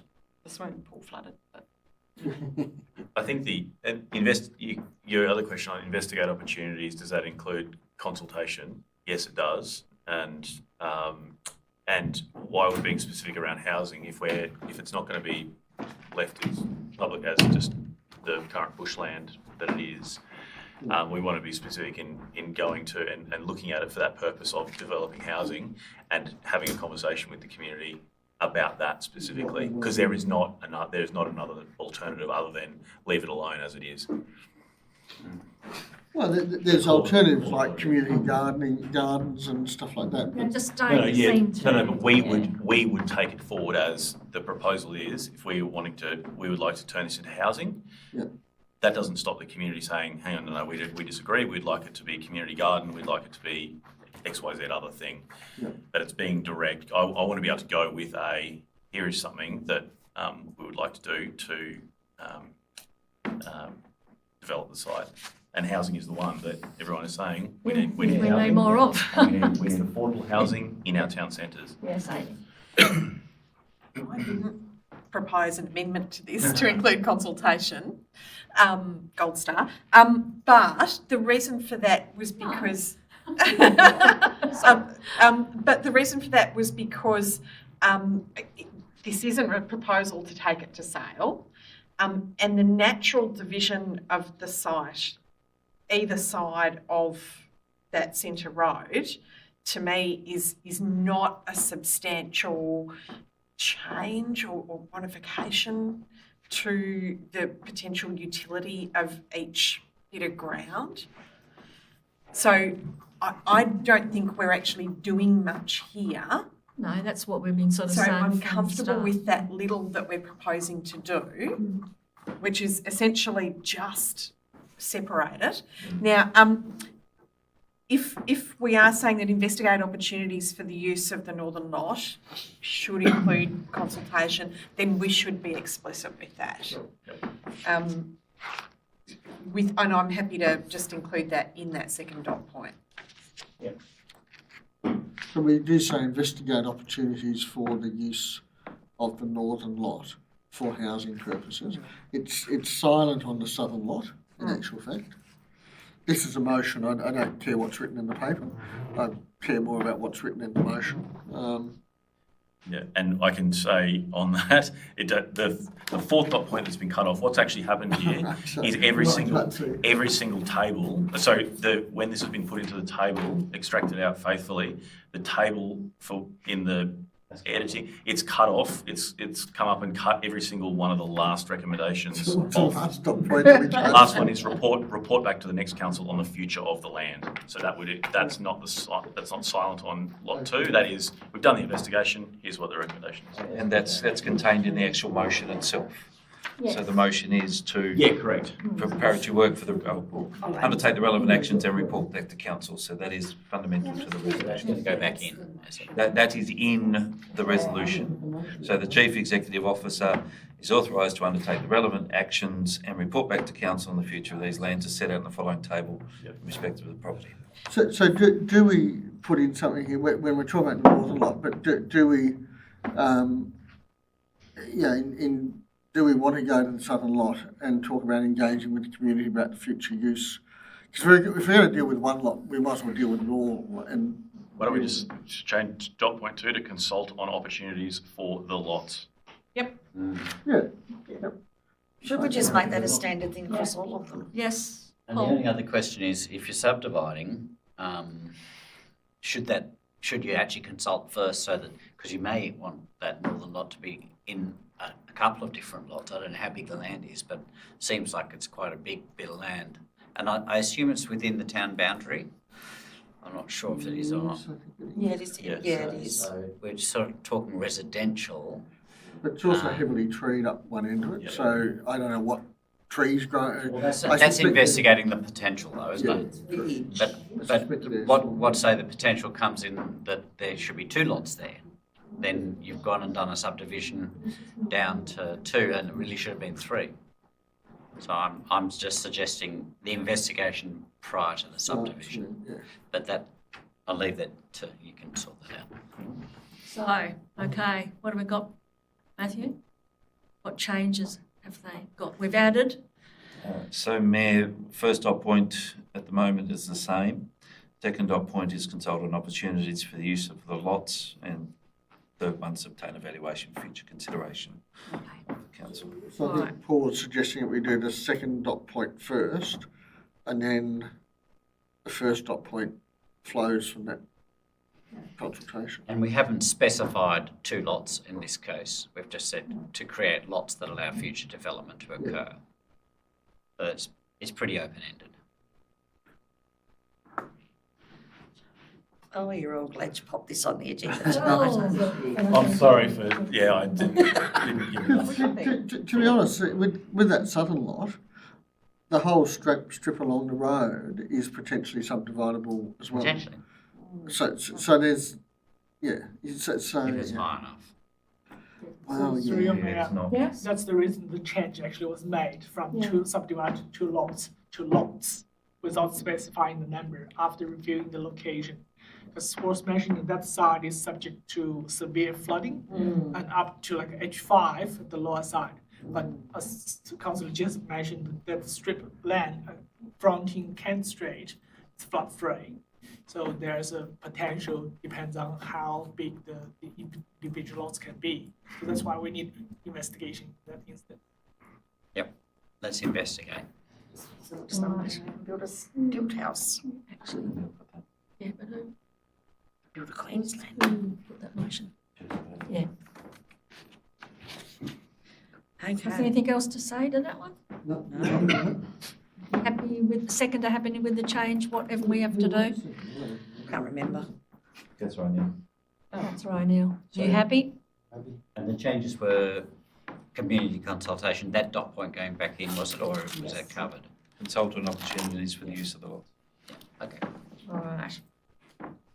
Okay, all those in favour of, it's 58 Kent Street, Jason? All in favour? Okay, number 5, 61 Station Road, Dover. Do I have someone? Yes, Amy? Without amendment? Without amendment, and do I have a seconder? I'll go with Councillor Mrozak. Amy, Councillor Robinson? Got much to say on this one? Good. Happy with this. Just strip. Everyone happy with? Happy? I'm not asking you to vote. I'm getting the voting. No. All right. Okay. Thank you. Are you then happy with that? So I would have one small question. So the lot had a house on previously, which was, we purchased, or council purchased that lot to demolish a house which was obstructing site distances. And if I read through the report on the property, it says somewhere that there is a potential to develop it for housing. So that sounds a little bit like I'm really we not bought it, skinny. demolished a house, and now we're selling Well, we it took back. chunk off for the road. That was Yeah, they took a chunk off. Oh, okay, that's the history. Okay, all right, no questions there. That's why it's so narrow. The house was right on the junction. yes. Yeah, okay. Yeah. Very No, I much just so. had a quick look at the block, just to kind of Yeah. work out if, yeah, but it looks like it should be okay. So no further comments. Thank you. No worries. All right, then I will put that one forward. All those in favour, please raise your hand. That's all councillors. And it's carried. 23 to 25 Main Street, Yorville. Yes, councillor Gibson. You're voting for it, or you want to? Okay. Are you moving it with amendments? Or, no? Okay. Do I have a seconder then? Councillor Robinson? Okay. Very straightforward. Happy Okay. with that. Thank you. Any other comments? Yes. Have a question, please, Mayor. Yep. Why is this happening now? Why did it not happen when it was bought? Was that the original? Yeah. Oh, is that what it is? Just tidying it up? So it's just a hub. This is the hub. On its own title. Yeah, okay, did it not have its own title though? How would you buy something without its own title? Had car parking with it. Okay, So the car park's the actual 23, 25 fuel, yeah. okay, cool. It's pure, it's clean up. Yep, cool, lovely, thank you. All right. All those in favour of that one, please raise your hand. That's it. That's all of us. Thank you. What's this one? Yeah, is there a few titles there? Is there? This is. Okay. Attachment 7, Abels Bay Road, Abels Bay. Do I have someone to move that one? Yes, Amy? And a second? Oh, unless you're... So I've proposed an amendment to delete dot points 1 to 3. So this is a bit more radical in terms of its, I'm searching for a word to use to describe the proposal because there's 4 titles, but they're on the frontage between about a dozen residential lots and the main road. And the condition of the lots, the 4 titles and the bits within those 4 titles is very variable. So some of it's mapped as threatened veg community, some of it's got incursions from people's lawns or driveways or whatever. And again, because this is right in front of people's houses and homes or shacks and on the road, and because the condition is so variable and it's affecting a bunch of people, effectively a community, I'm saying we've got to do the consultation first. And so those other dot points around removing public open space notations, offering the land to the Crown and doing surveys, I'm saying that has to happen after we have a conversation with the community.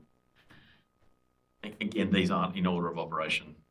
This has to start with community consultation. So apologies that it's not, and we'll take it on notice for next time to put these in an order of operations way. And I have no problem if we shift dot point 4 to dot point 1. But absolutely, this is the front yard effectively of people. And so that it starts with that conversation and the mapping exercise around what's going on in their frontages. And everything flows from that. And proposing to sell to them.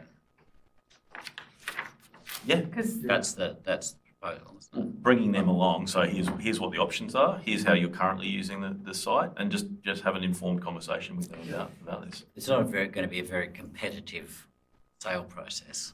No, this is about getting off council's books. Yes, that's right.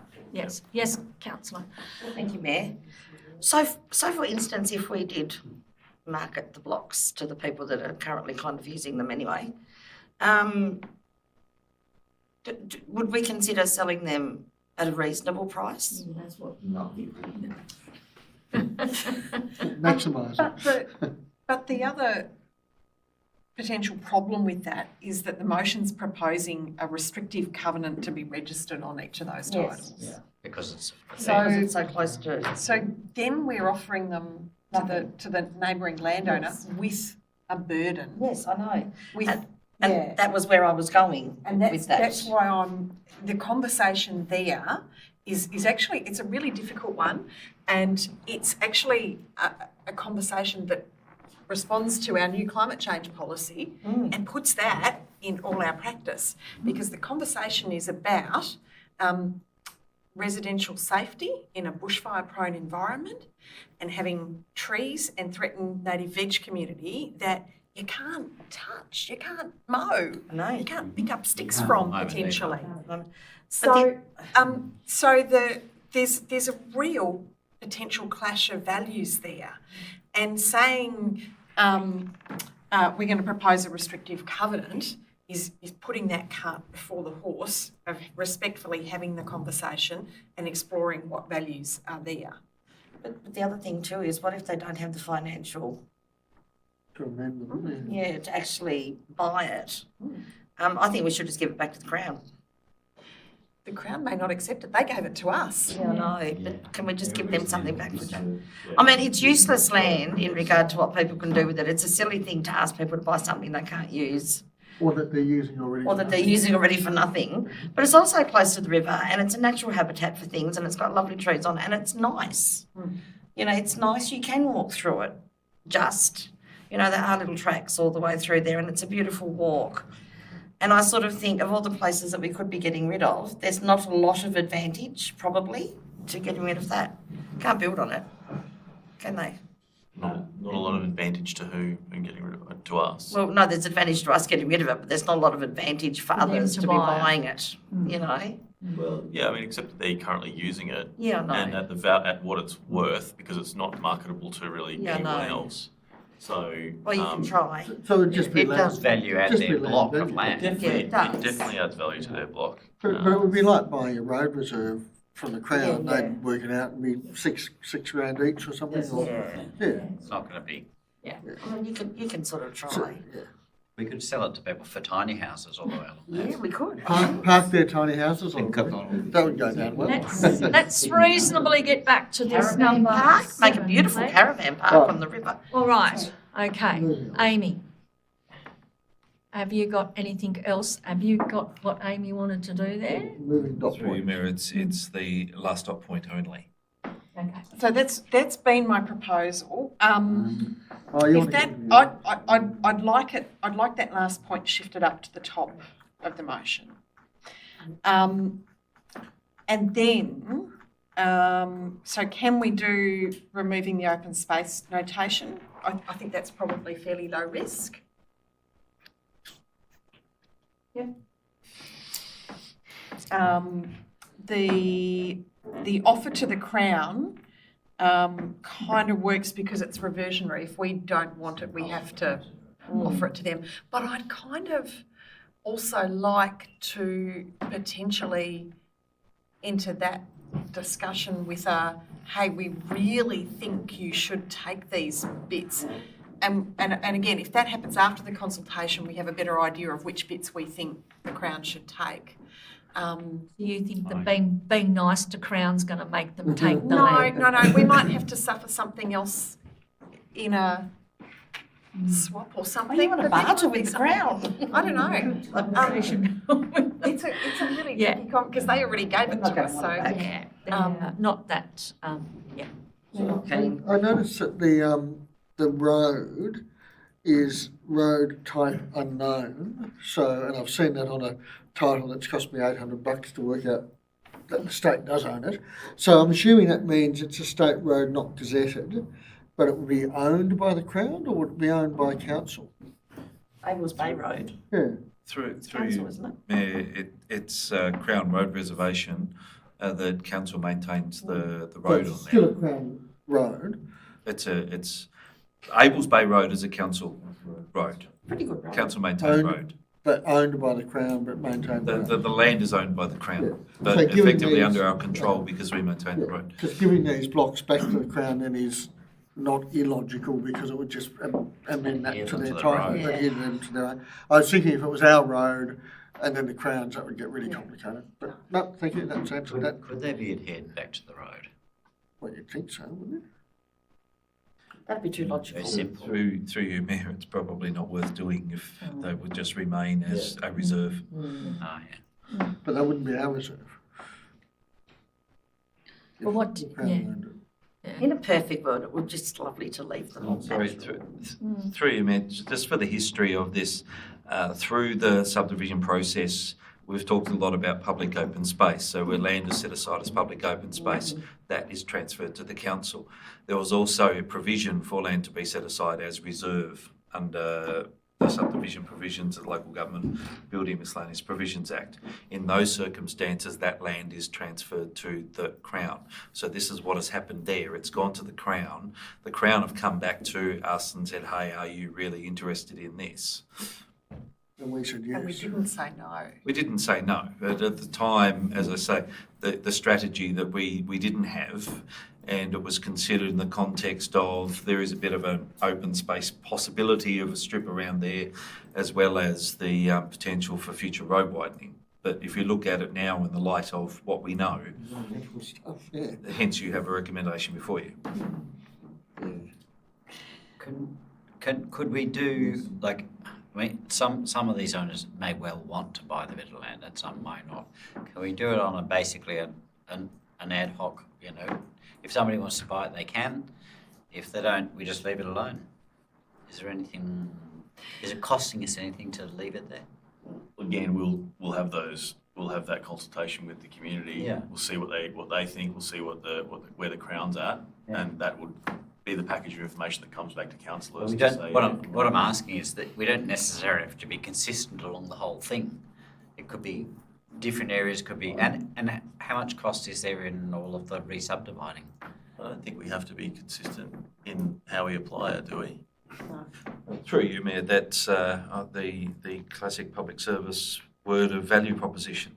Is it really worth going through the exercise if we're going to continue to own, council continues to own patches of land whilst other patches, and just creates quite literally a patchwork disconnect along the road there. So it may well be a case council wants to make a decision, is it all in, all out? Do you really want to go down that track? Well, it looks like Ford have already built on them, by the way. At the moment, we have a compliance liability with these titles. Correct. So there's actually, so if people have done stuff on our land that potentially has a threatened veg community on it, we're looking at liabilities there, and that's why we're saying let's manage well the land that we own, and if we don't intend to manage it well, then somebody else needs to take care of it.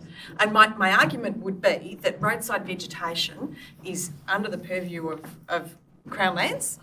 They've got bucket loads of it, and so that's their specialty. And they're doing that with all the other abutting roadside veg around Abels Bay Road. So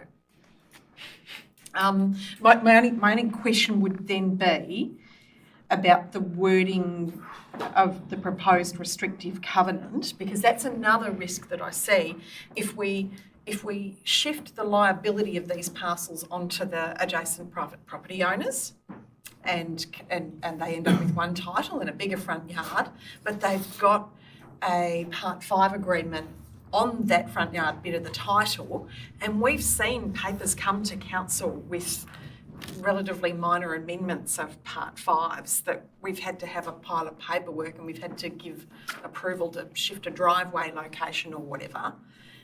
are we making more headache for ourselves than we're actually solving by shifting the ownership? So I think that trade-off, and I'm not arguing against the value of threatened species and threatened veg communities, but this is the pain point where environmental values and social or community values meet in a difficult situation to find compromise. So I think it's actually, I think it's really great, and I think we should keep going with this and should try to do something about it, because otherwise we're just ignoring a liability and a problem. But it is a little bit of a test case. It's a bit of a pilot study of how could we resolve this stuff. And I think we need to do it slowly and respectfully and open-mindedly. So saying that there's a proposed restrictive covenant to me is a bit of a red flag of just giving people, handballing problems off to other people. Yeah. So, you're... So could we also delete the bit in that third dot point about proposed restrictive covenant? So we've got the priority veg overlay constraint, and that notes there's a veg issue that needs to be worked through, but what that resolution looks like is open. And I note at the moment, and not having driven along there recently and looked at that vegetation to assess its condition, we've got modelled stuff as our source of information there. So that needs some verification too. I'm just waiting to see whether... That's working hard tonight. Yeah. The dot point, last dot point comes out. So what protects the vegetation? It's got priority veg overlay on it, and it's a threatened veg community. Thou shalt not touch that under penalty of the Forest Practices Act. So over to through, maybe over to Lyle. Does that So it's already protected. feel is like what that you're saying. protected enough? Why did we put this? Why was staff suggesting a covenant if it's protected by the? And would that go over the whole title then, or that over that? A covenant can give early warning to that being something. In other words, if there's a transfer of title to a new owner, there's a covenant on that title. The new owner will hopefully see that covenant and have an understanding that there are awareness around what's on the property. Unfortunately, be it LUPA, be it the Forest Practices Act, that alone hasn't, we still have breaches and we have to deal with those breaches. So I guess it's a further sort of, It doesn't strengthen it, but it alerts. Yeah, and a Part 5 agreement can have a myriad of requirements or restrictions, or it's not in how it's drafted is how you then get it, achieve an outcome. In other words, it wouldn't just say a one-line, blanket no. It would consider, as every Part 5 does, it considers the context of where it's been applied and the reason it's being applied. So I guess the issue is that, I know it's a simplification, but it's presumptive that we're going to impose this, whereas if we do the mapping work that we've said, and a covenant is actually a preferred way of going through that process, if that was included back as part of that report to council, we've still got that opportunity. Is it the presumptive nature that it's saying we're going to do this, having not yet done the work? If that's what the best solution looks like Yeah. for parts of the solution or parts of those 4 parcels, that would be in the recommendation. That's right. So is that something like explore the use of? Yeah, I guess on that basis, I'm quite comfortable with that. Where I'm going cross-eyed looking at this, but we're exploring, the current, the sort of the use that's already come in there, the vegetation community, all the rest of it. We're already coming back to council on that basis of what can we possibly do here, and as part of that is, if there needs to be if a covenant is recommended, why? And then you've got that information on that particular Maybe we can even broaden to planning tools. So recommended planning. So in other words, don't limit ourselves to a covenant in that space. There's Oh, I think we could just remove the word covenant. yeah, entirely. just say we'll come back with We're recommendations. just coming back with recommendations, yeah. Yes. Because it currently is a scenic drive and has, this important veg on it. If we sort of just suddenly privatise it and don't, I think we should be protecting it. Can I just add one thing through in there? Yes. Probably you notice there's a actually question given on notice answered in this report, 8.1.2, that raised by the residents about dust issues there. So actually having vegetation is in Stops their dust. best benefit. Actually, there's an incentive to maintain the vegetation. Yes, Matthew, you've got. So through you, Mayor, just finalising that as a motion. Does the last dot point stay, but to simply finish at constraints? Yes. So the proposed restrictive covenant to be registered on each title is removed.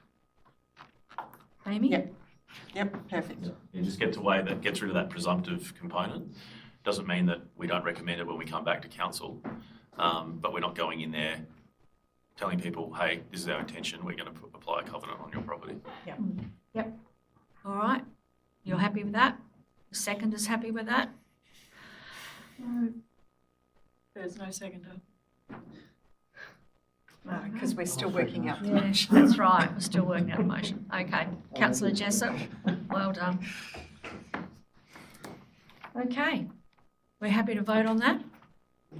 I'm still a little unclear on how it reads, but So the dot point, I think it's the third dot point, commission a survey. Yep. Commission a survey of each parcel to formally identify and document the extent of existing private encroachments, including from abutting landowners, and to commission an independent valuation of each parcel having regard to the priority vegetation overlay constraints, full stop. So the presumption of the proposed restrictive covenant will be removed, but having done that survey and having looked at the vegetation community and what is the best way forward, a covenant may be part of the report that comes back to council. and okay. Okay, well, I'll put that forward. All those in favour, please raise your hand. That's all councillors and the motion is carried. Would that be more beneficial if we had to come to council to say we wanted to separate those before we sat down? It'll make no difference. Wouldn't it make no difference, you don't think? We could have picked up on some of the things that. We didn't do a good job of laying this out. And there was no workshop. I'll just say it. So Just workshop it right now. And general feedback, dot points in a motion aren't good practice. Do an A, B, or a 1, 2, 3 number things. yeah. Well. Yep. Yeah. Well, that's what I mean. There's So for those watching at home, this is how our workshops work, if you're looking inside the can. Yeah. We lost them at the beginning, but now we're at the end. It's okay. Exactly where I'm at. Report number 17.007/26, community activation rate for hall hire. I refer the councillors to the recommendation. Yes? You want to? Can I have this one? Go for it. Thank you. Seconder? Yes, councillor Mozak. Okay, so the reason I need to have this one is because I need somebody to explain this to me. Because I reread this about 3 times and I got so confused. So running it past how I read it, we're reviewing it because it's 12 months. Yes? And we've discovered that some people are not paying enough and some people need to pay more. Yes? Am I talking in layman's terms here? So some of the people that are using it as groups should be paying that aren't? Is that what's happening? Well, after their, yeah. We're moving to a case where you pay according to the use and the social benefit that's Yes. derived from that, as Yes. opposed to your participation in a group or otherwise. Okay, so how, there's the answering of the 5 questions, which I don't think is going to work because it's going to confuse people entirely because they're words that people don't understand, including myself when I read them 5 times. And I'm like, so now we've taken their halls off them Now we're going to reduce the capacity of which they have to pay for them. Who have we taken the halls off? Well, no, they think that we took the halls Yeah, off. but I that's just But see, clarification, yeah. This hall's getting used. plenty. Absolutely, like people are loving the halls now, don't get me wrong, but how many months did it take to get Yeah, that confidence back in the community that we're actually giving them a better product at the end of it? But now I'm fearing that people might be thinking that now we're going to charge them more to give them that better product because of this different system. So what is different? I don't understand why we are, like if they met the criteria before, is this a new criteria with new ideas from council? criteria necessarily. Right, before. okay. So we gave, as part of our commitment to the halls, because we want the halls to be activated, Yes. we gave the existing committee groups 12 months of free use, regardless of how they're using the hall. Right. Okay. Much of that use would not qualify for these terms because it doesn't provide broader social benefit. It doesn't create social value. It is a really lovely thing for that individual group of people to use. But at the end of the day, we do need to drive revenue for our halls because if they're not used and they're not paid for, they are going to get increasingly difficult to maintain, and it puts pressure on us keeping them. Right. So we're being very clear that, and we have actually said, so that we don't surprise people, we've extended it by, I think it's 3 months. Yeah, it was 3 further months, I read that. for those groups for a clear transition for them.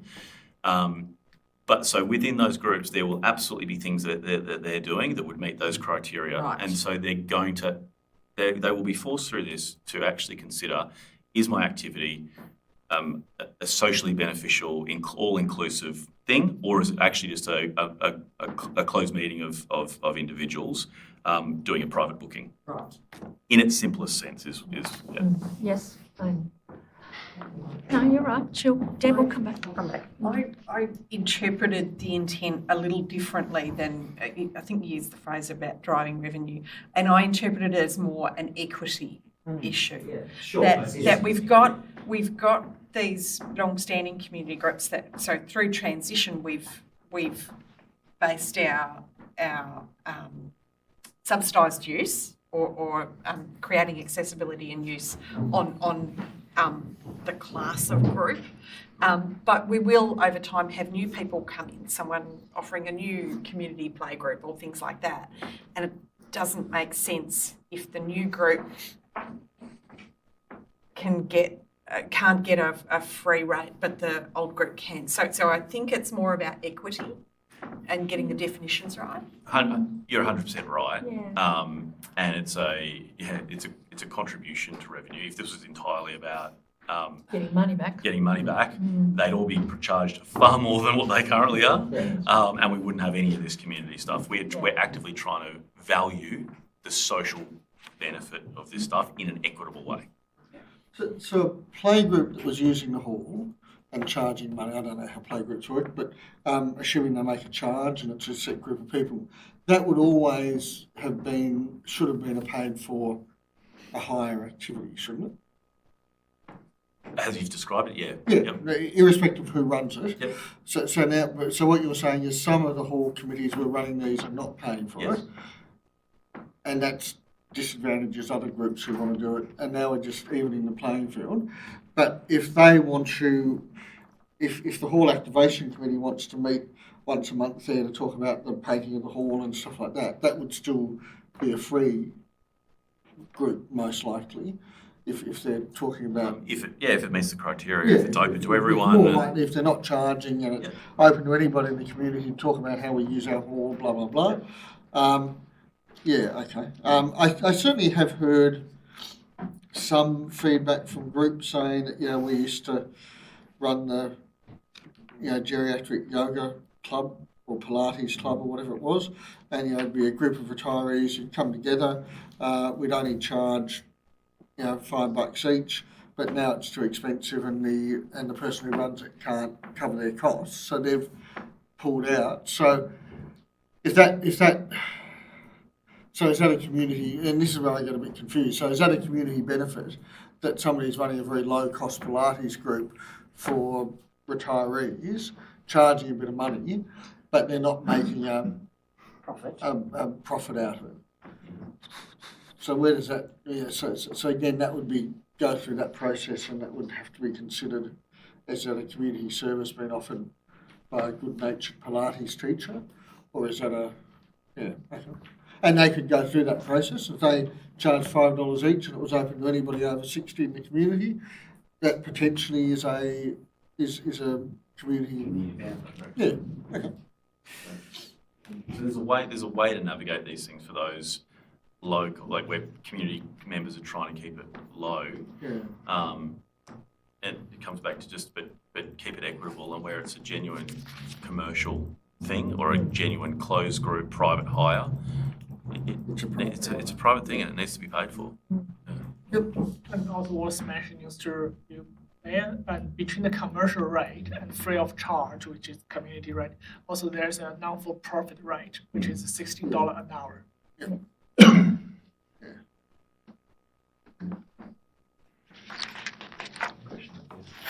Oh, yes, Paul. Sorry. I have 3 questions. Like, if a not-for-profit group is wanting to organise, have multiple meetings, for example, to organise a lantern parade, is that, it's each of those meetings is not for community benefit, they're just a meeting, but It's a community activity. yeah, but it's not open to the community, it's only open to the committee to do it, so I guess. But that would be a community-based committee, so technically anybody could knock on the door and say, I want to join your committee. Yes, anybody can join, that's true. Something like that would meet your criteria, and further, that's where that community association charter comes in as well, which is where we actually recognise those kind of groups that are doing routine things like that. That's a commitment, so a kind of a mutual regard between that group and council of this is how we understand one another, and importantly, council recognises that there is a community benefit. It's an open, inclusive, etc. group consistently doing things. That makes it easier to access those lower rates. Yeah. But the Folk Festival Organising Committee, for example, might be different because that's run for a purpose of breaking even, but it's more a commercial. Well, I'm assuming it's run for the purpose of not breaking even, but yeah. So but that's no profit in it. Yeah, but that would be struggle to classed make as sense to me. commercial or. I don't know what their actual deal is, yeah. The second question is, so are we trying to exclude fundraisers? Because question 6 implies that's so let's say somebody wants to fundraise to buy a pub or something like that.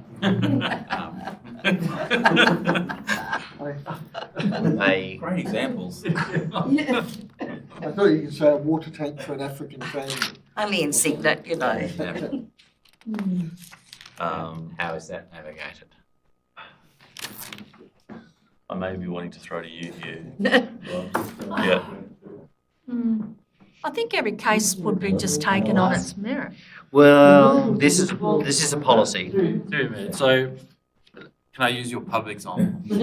So I guess the pub, there is a clear, if you look at the streams, and again, maybe it's one where we do need to sign a charter with that group, because that they are seeking to take an asset that is currently needs a lot of work and is not providing a service. They're looking to take community ownership of it and reinvigorate it and make it. And I'm following it because I find it fascinating. And they are, they're looking to do something that is quite social and quite open in terms of the model.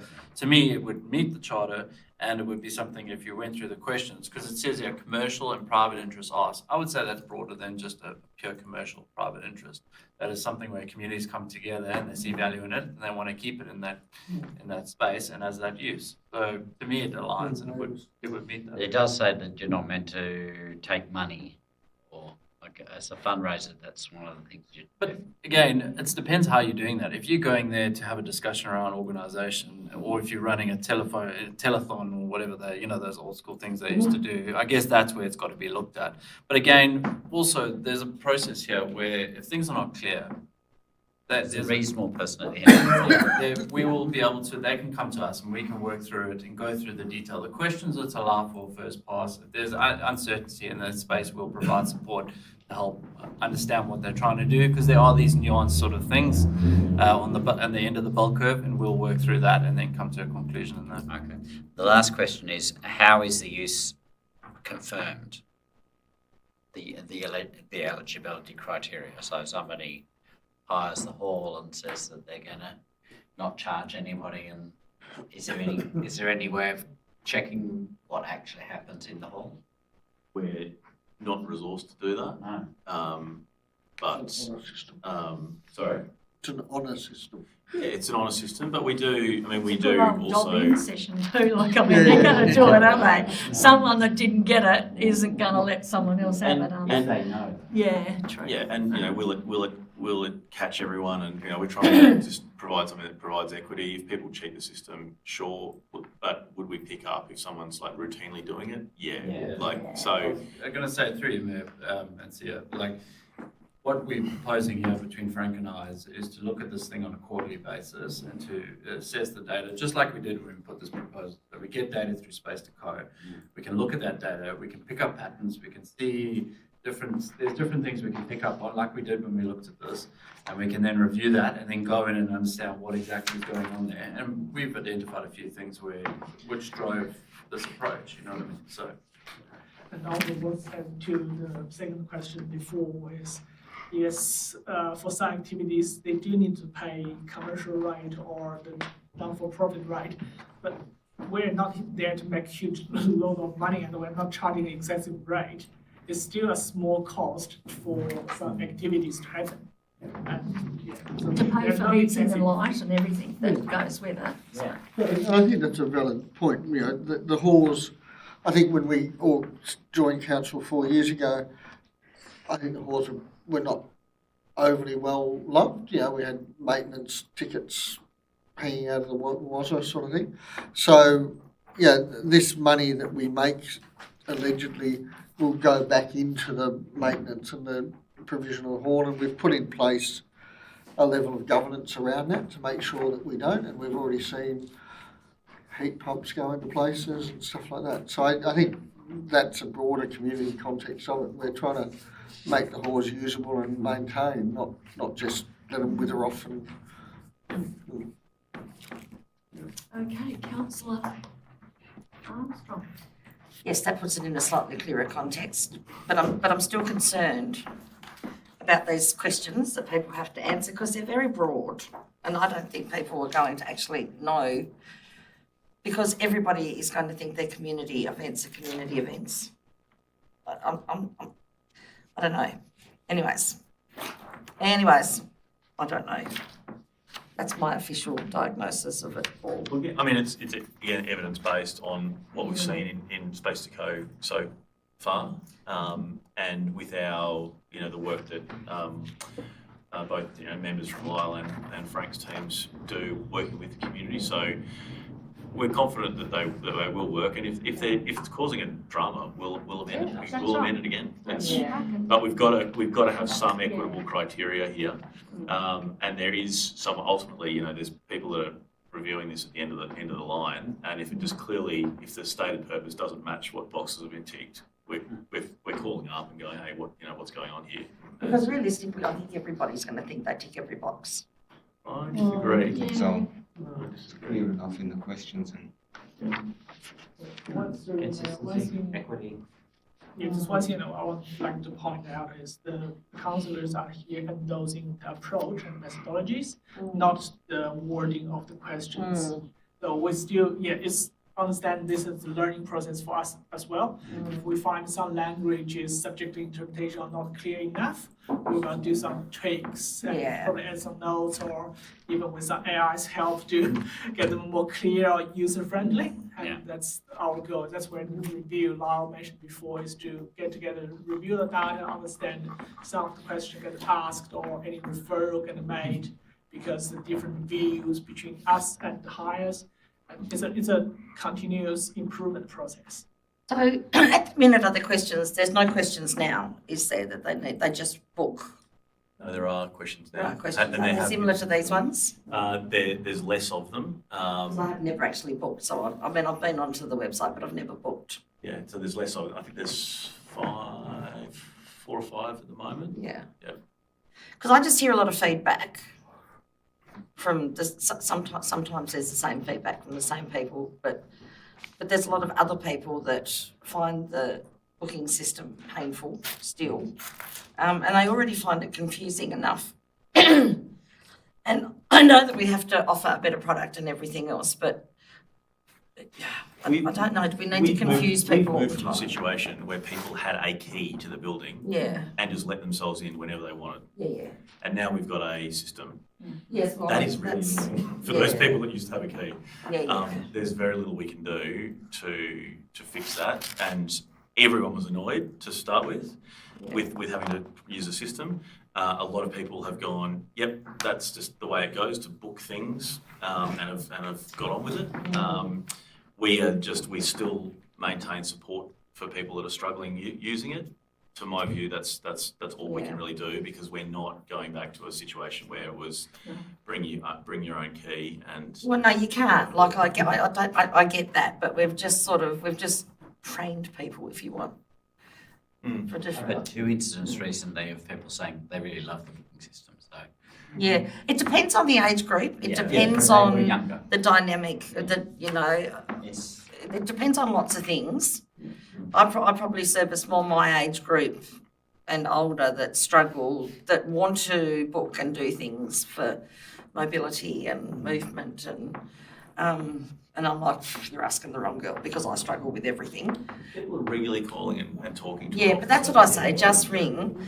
But I'm just concerned that now putting a fee on things might detract people from wanting, that have had a fairly good run. But they all knew that it was going to change. Yeah, but they forget things in the moment. Which is why we've And provided for the people that have been enjoying that. Yeah. We've provided an additional 3 months. Yeah. So that now this decision's been made, we will be on the front foot to tell those groups, or we are communicating already, that you've got 3 months. Start to understand and talk to us, test with us your Tell us examples what you want to through use. these examples, so you know that might be paid now. You've been enjoying that previously. You make a decision if the value is there for you to continue doing that in that hall. Bear in mind, we're doing it there, not doing it in the living room, so it's costing us power and heating. It's costing us cleaning. It's costing all these things. If you don't value it to that dollar value, then. And there's no insurance for them to pay additionally now to the hourly rate, is there? Because there used to be years ago you pay. Depends, can you talk about the insurance component? No. No. It's So a just- component of community event insurance, but I don't have the Yeah, details. yeah, that's fair. Yeah. When he was It's For groups, it's up to 52, I think it's 52 years. Yeah. So it's a maximum of 52 users per year. The issue that I can't provide any advice on is how we actually recover a premium through the booking system. So the actual cost of what that is. That's all right. So, and also they can pre-book still. Yeah, you can book. Yep, so they can 3 years? Yeah, okay. Yeah. Yeah, okay, that's all right. All right, I think that explains it. I just think I confused myself. Like I was reading how it was and then how it was going to be and how this criteria, but it all just sounded so similar. Late last night when the internet finally kicked in, and then today it all disappeared again. But anyways, that was just a Debbie issue. Thank you for the clarification. I'm done now. All right, well, do I have any other comments? Otherwise, I'll go back to you, Deb, because you're good. All right, I well, think I've just confused everybody else now. no, you haven't confused us, you're right. I put the motion then. All those in favour, please raise your hand. That's all, councillors. The motion is carried. Thanks for being patient with me. It's late and I struggle. Yeah, thank you. Thanks very much. 19.023/26, we're about to move into closed council, so I'd like to thank Liz, who was in the gallery tonight, and those watching at home. The recommendation is that the meeting now be closed to the public at 9:33 p.m. pursuant to Regulation 17 of the Local Government Meeting Procedures Regulations 2025, to discuss closed council following matters. Do I have a councillor to move a motion to go into closed, please? Councillor Armstrong and Councillor O'Neill. All those in favour, please raise your hand. All councillors. I'm advised that in accordance with Yuln Valley Council's audio recording of council meetings policy, recording of the open session of this meeting ceased at 9:34 p.m.